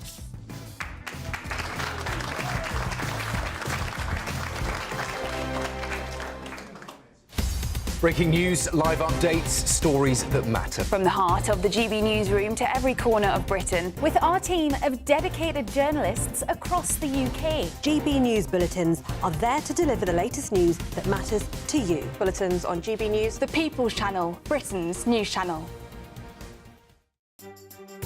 Some people enjoy lazy Sunday mornings, but not me. What's the truth of the matter? So that's a very live question. Would you support him if he waters down these plans? Before the spin sets in, I'll be getting to the truth. This is personal. No soft questions, no easy answers. It's one thing if the state has rules in this country. It's another thing whether the police and others actually police them. Setting the agenda and holding those in power to account. You can't really blame her if the system is set up this way. You will not want to miss it, trust me. The Camilla Tominey Show, Sundays from 9:30, only on GB News.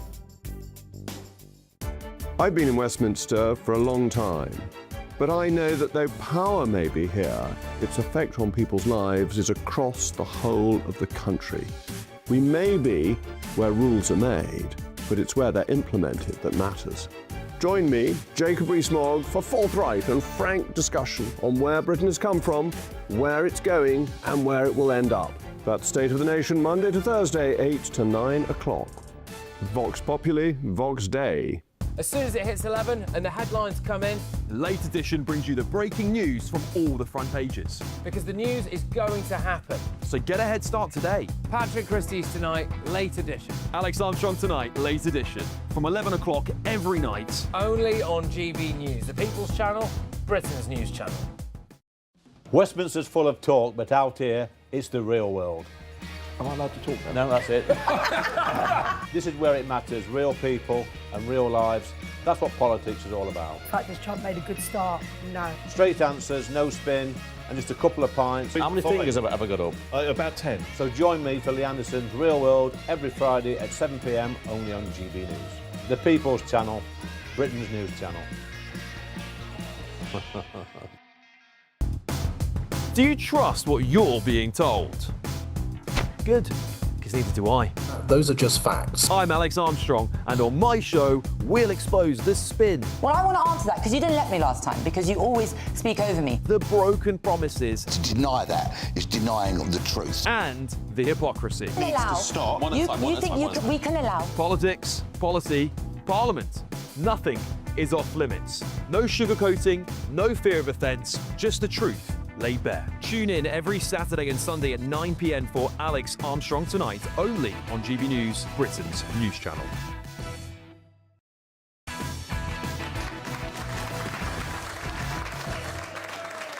OK, welcome back. So, Labour is preparing to crack down on Britain's social media use during so-called crisis situations. So From a government that left 1 in 10 working-age people on a sickness and disability benefit, 1 in 8 young people not in...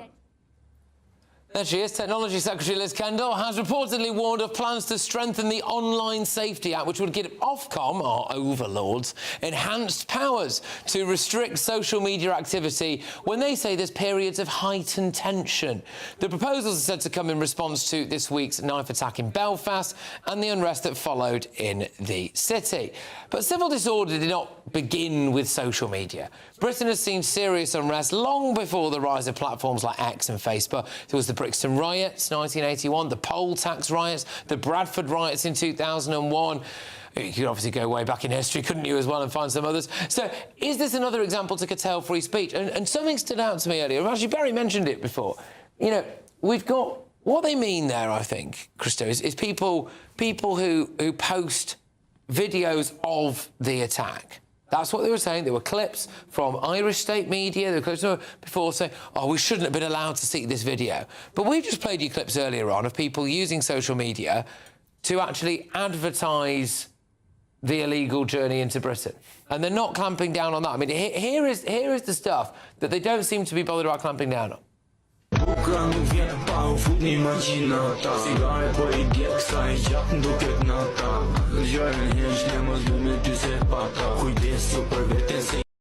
And this is the First Minister of Northern Ireland saying she actually really wished that people just hadn't seen the attempted beheading. So here it is.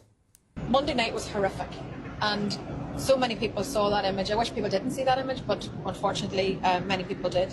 But it was absolutely horrific.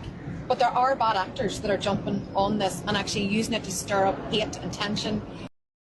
And this is my fear, Christo, that actually what they're going to do is use it to clamp down on us actually seeing what's happened. Because we have a government that is obsessed with trying to curtail the symptom rather than the problem. So the symptom is, of course, the fact that we're all going to see this horrific video. The problem is, of course, the attempted beheading, but we'll sort out the symptom instead. It actually relates to what you were saying earlier, Barry, that the racism that we saw, which was horrific racism. No one should be attacked for the colour of their skin. It's absolutely awful.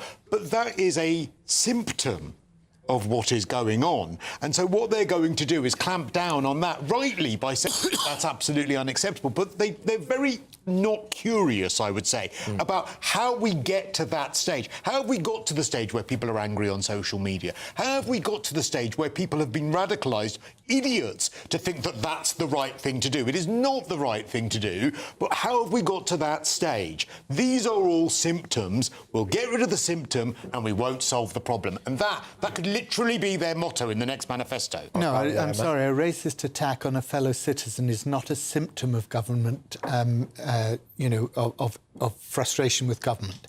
It's pure and simple, violent, criminal, violent, so naive. Criminal racism. Why do you say it's naive? It's radicalised. They're radicalised. Why do you say it's naive, Emily? We'll go back to Barry.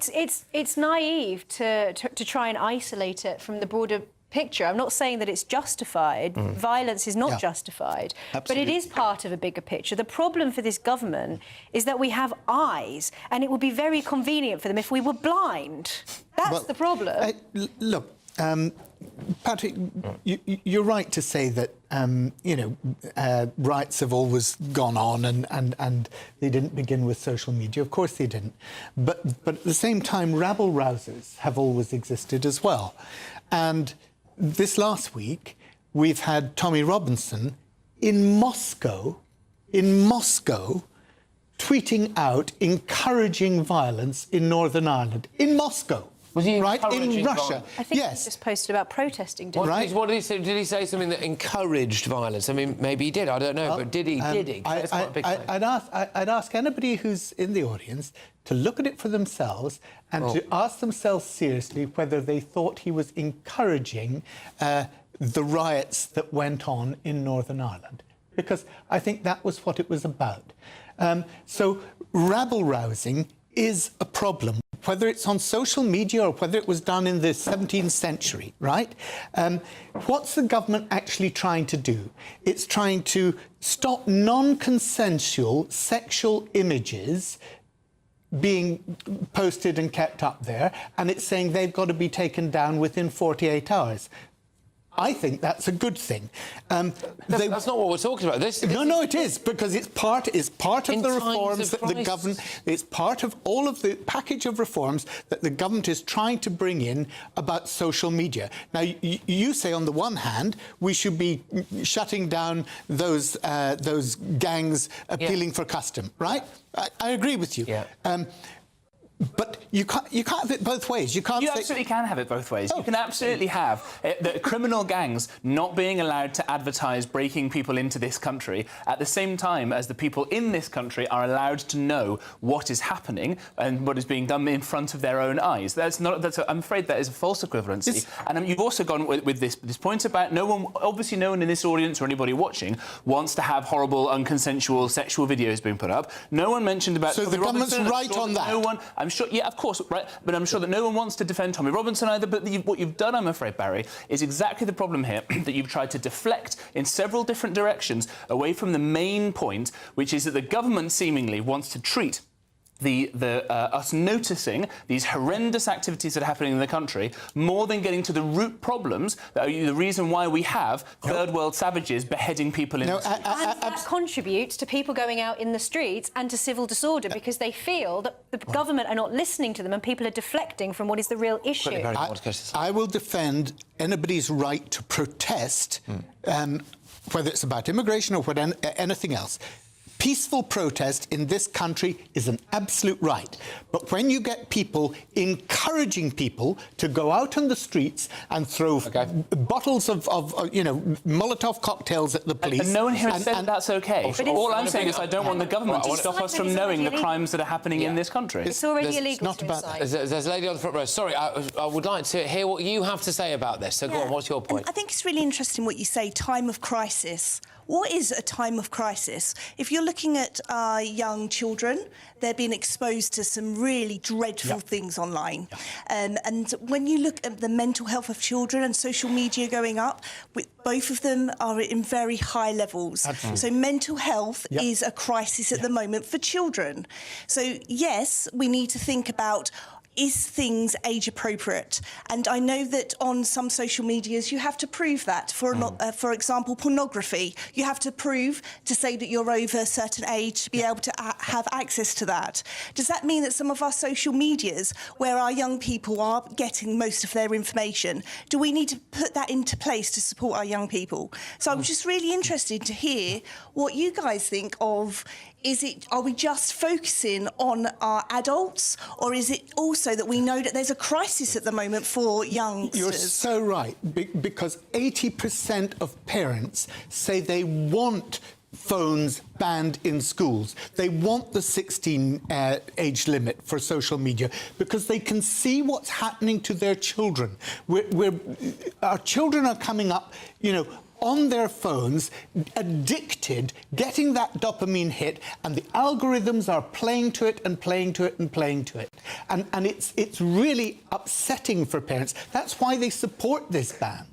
OK. My concern, and we could carry this on, but I want to get to the Palestine Action activists, but my concern is that something bad happens, obviously, and the government use that as an excuse to either turn off social media or all of a sudden me passing comment on the Henry Novak body cam footage. They could say, well, you're trying to incite a riot for saying how horrific it is. It's a fine line for me between posting something emotionally and then being able to say you're trying to make it kick off, and then before you know it, you get a knock on the door. But and Patrick, who is they and them in this, right? These are faceless civil servants that you never get to elect, you never get to know who they are, and they get to decide what it is that adults get to see happening in the country. No, that is power you should not give to the government. It's actually the social media companies, because what the legislation is doing is it's putting the onus I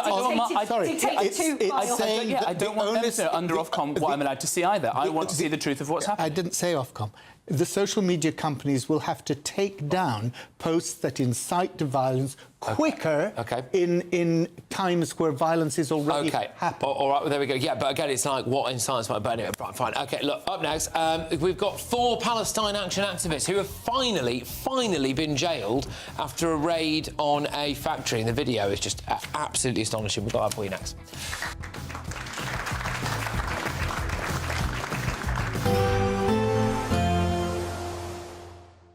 I forecast a perfect holiday in the sun. Weather looking good then? For sure, and no worries about our travel insurance. All Clear Travel Insurance sponsors GB News travel destinations forecast. Looking ahead to the weekend and across much of southern Europe, the weather's looking largely fine. Not totally dry, however.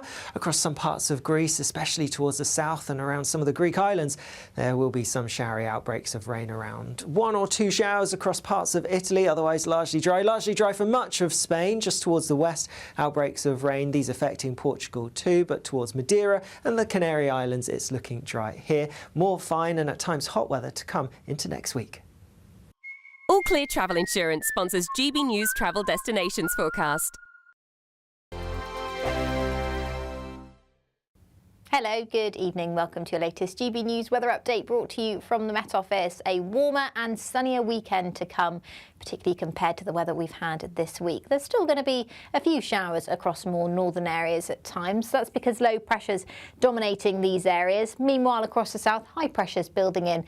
And this weather front that's brought a bit of cloud today will clear away to the south coast, bringing many areas of England and Wales a dry and clear night. Fairly dry across parts of Northern Ireland and southern areas of Scotland, but showers will continue to feed in from the north and west, particularly across the far north and west of Scotland. So a bit of a damp night here, more in the way of cloud to start the day, but quite a bright start across parts of England and Wales for the morning, and it will be a pretty dry day across the south. But those showers across parts of Scotland will continue through much of the day. The winds will switch direction a little bit by the end of the day. They move in across more western areas, so it's the Western Isles, the Highlands, most likely to see those showers through the day, but we could also see them push into Northern Ireland, some areas of the far northwest of England too. But for England and Wales, it's a dry and bright start to the weekend, so plenty more sunshine than we've had so far this week. We'll feel relatively warm as well out there. A northerly wind, however, moves in by the end of Saturday to bring quite a fresh feel to the far north of Scotland, and further showers, this time pushing further eastwards by Saturday afternoon. So temperatures in the far north just reaching the mid-teens, below average for the time of year. Further south, though, will be climbing towards the mid-20s, so a much warmer day in prospect for tomorrow across the south. Into Sunday, this northerly wind becomes a bit more dominant across more northern and eastern areas, so there's going to be a bit more cloud, a slightly fresher feel across these areas. But for most of us, it's going to be quite a dry day on Sunday. Plenty of sunny spells and temperatures climbing above average, and that trend continues into next week. Bye-bye. From court mornings to warm family brunches, from football to tennis, in the car, in the kitchen, GB News breakfast is there with the stories you need and the conversations that matter. Anyway, let's talk business. Well, it has been a historic night in British politics. It's astonishing, isn't it? We're here again to start your day just right. GB News breakfast. Every morning from 6 a.m. Only on GB News. Britain's news channel. You want to know what's really going on in the corridors of power? Labour don't know what to do with you half the time, and that makes you quite lethal in the chamber. Get behind the headlines with Chopper's Political Podcast. Join me, Christopher Hope, as I sit down with the great and the good of British politics. We'll see where this ruling takes us. These are the stories shaping our nation. Chopper's Political Podcast, available now on all platforms. Listen in and stay ahead.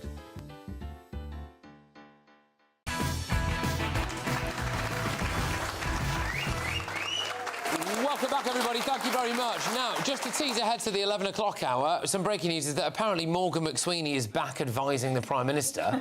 So he's done a Mandelson, hasn't he? Not that, though. And, he's back. And, but, yeah, we're going to... Miliband might be a Chancellor soon. But anyway, that's all to play for in the next hour. Now, though, 4 Palestine Action activists have been jailed for a total of 22 years today for causing £1.2 million worth of damage and fracturing a policewoman's spine at an Israeli-owned weapons factory. The video I'm about to show you, some people might find distressing.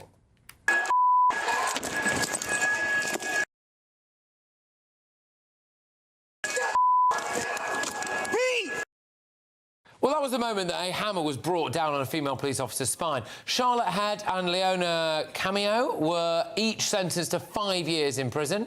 Fatima Rajwani received 4 years and 8 months for criminal damage. And Samuel Korma, 23, who struck that officer with the sledgehammer, was handed a sentence of 7 years and 8 months.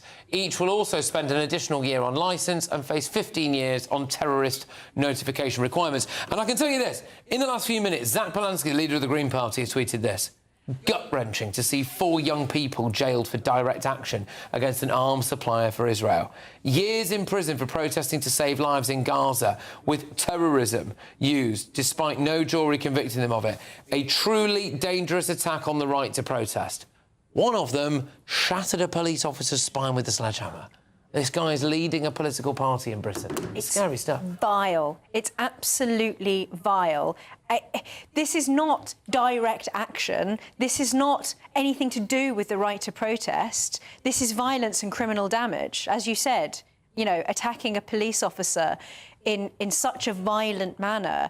If anything, any sane politician will be calling for more jail time. But to say, oh, because they're young people, this is terrible. And it's what we've seen, this pattern. We saw the same thing during the Black Lives Matter protest. We've seen it with the eco protests. This idea that you are allowed to break the law if your cause is just and righteous enough. It's dangerous because it escalates, and it escalates to terrorism.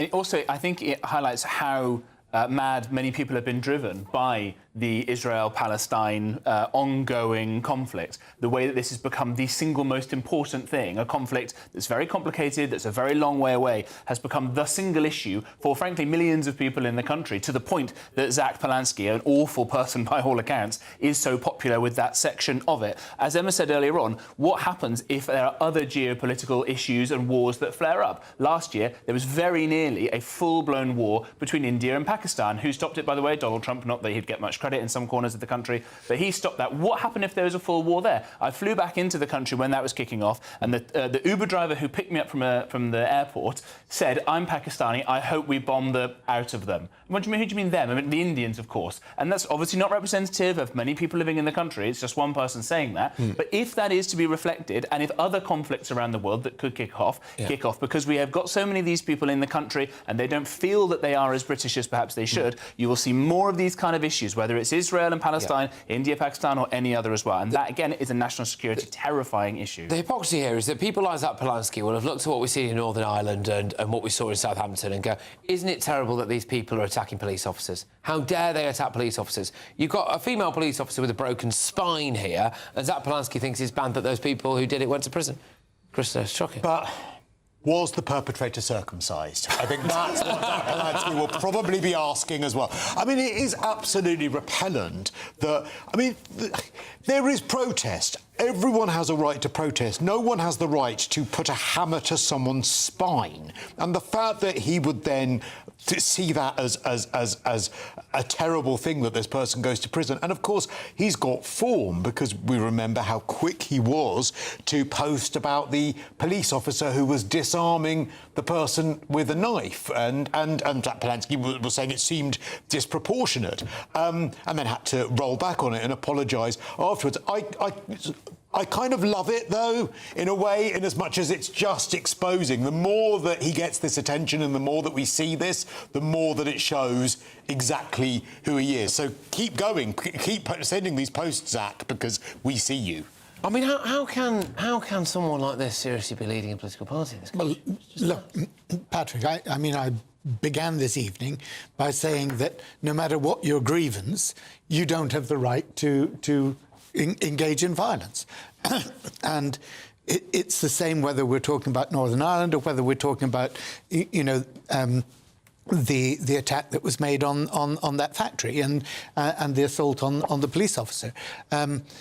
You know, you're right. The idea, what was it you said, Emma? The idea that you have a right to break the law if you have a cause that you believe in or even a legitimate grievance, it's just wrong. Yeah. You don't have that right. And I find it extraordinary that Polansky should defend somebody who has attacked a police officer in that way. It's nuts. And by the way, I also don't think their sentences are long enough. I mean, what they did was just astonishing, really. But anyway, we have reached out to Zach Polansky for comment. Obviously, his tweet has only just gone out, so he's not got back to us, and he won't get back to us anyway, so there we go. But anyway, up next, it is time for a little bit of light relief. It's going to be Greatest Britain, Union Jackass. It needs lots of audience participation, so get ready for that. That's next.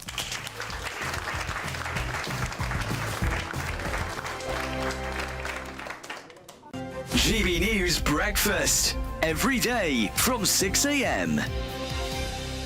if you're working in collaboration, one with an excellent script, with an excellent director, with an excellent lighting cameraman, and hopefully an excellent actor, there is a moment when all of those energies join and a certain kind of magic is revealed.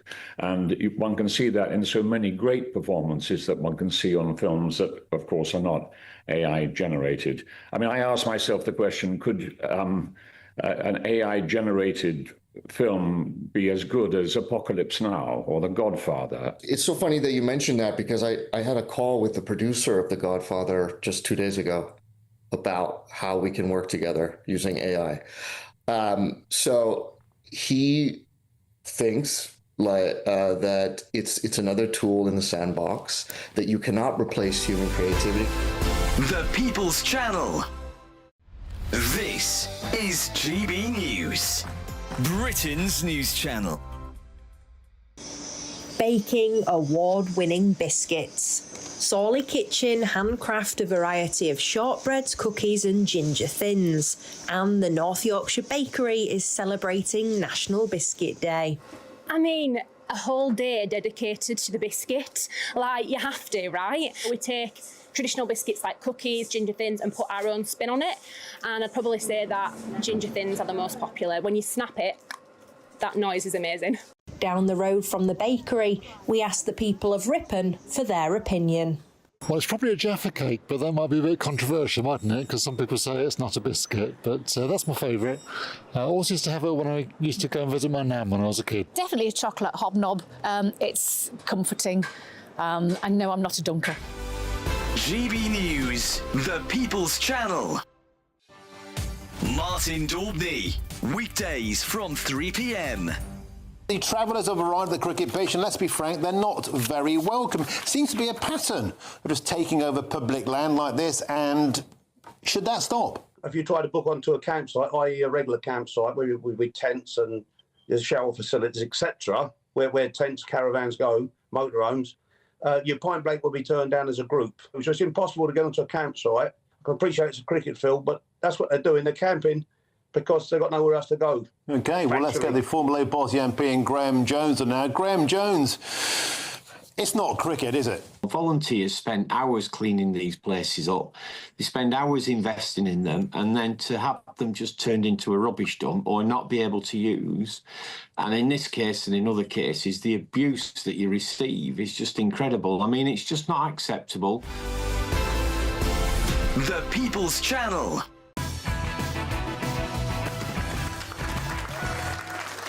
Welcome back, everybody. I would like to say a special thank you to the lady who's come from Vancouver to be here tonight. Thank you very, very much. I'm from we've got people from Torquay, Devon, Glasgow, of course, as well, and a few other places. So thank you very much to everybody who's gone to a lot of effort to come tonight. Really appreciate it. Greatest Britain Union, Jackass time. We're starting with Greatest Britain. Barry. John Healey for the courage to resign when he believed that the PM was unable and the Treasury unwilling to properly fund the defence of our country. That took guts. Good start. Solid start. Christo, your Greatest Britain.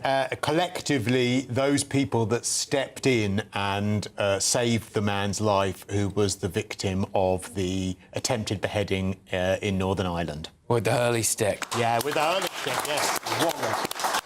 James.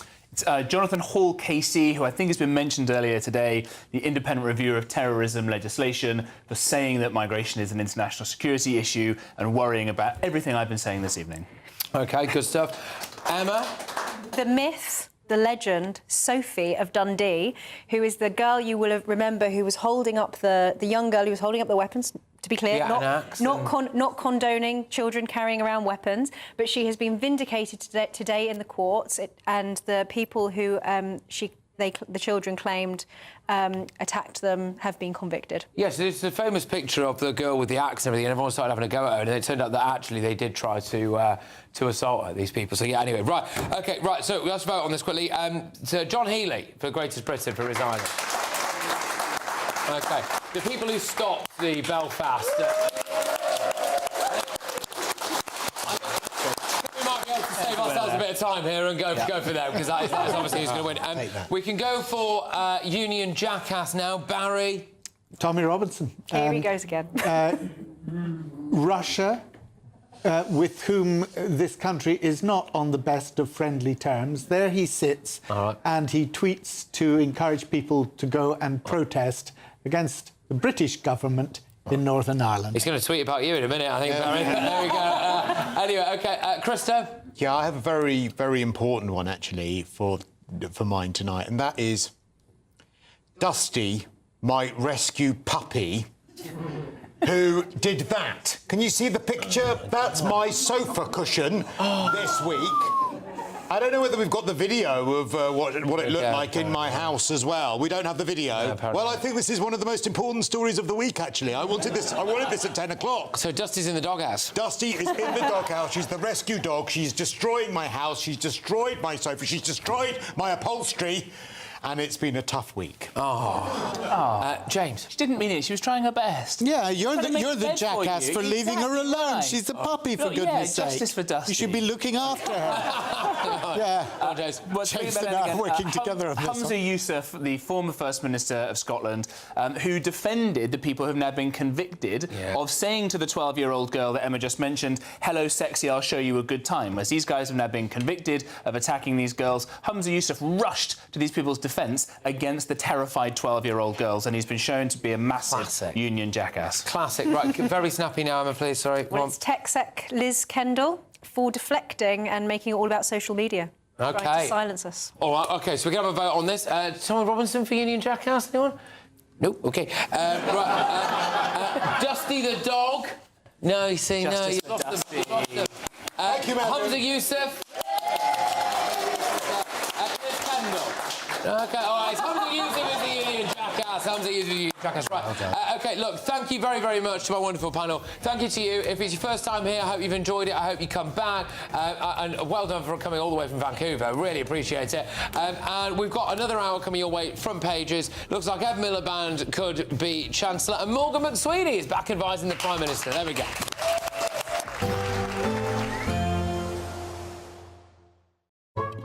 Today's Outlook: cool, calm and completely horizontal. Boxed Aircon sponsors the weather on GB News. Hello, good evening. Welcome to your latest GB News weather update, brought to you from the Met Office. A warmer and sunnier weekend to come, particularly compared to the weather we've had this week. There's still going to be a few showers across more northern areas at times. That's because low pressure's dominating these areas. Meanwhile, across the south, high pressure's building in. And this weather front that's brought a bit of cloud today will clear away to the south coast, bringing many areas of England and Wales a dry and clear night. Fairly dry across parts of Northern Ireland and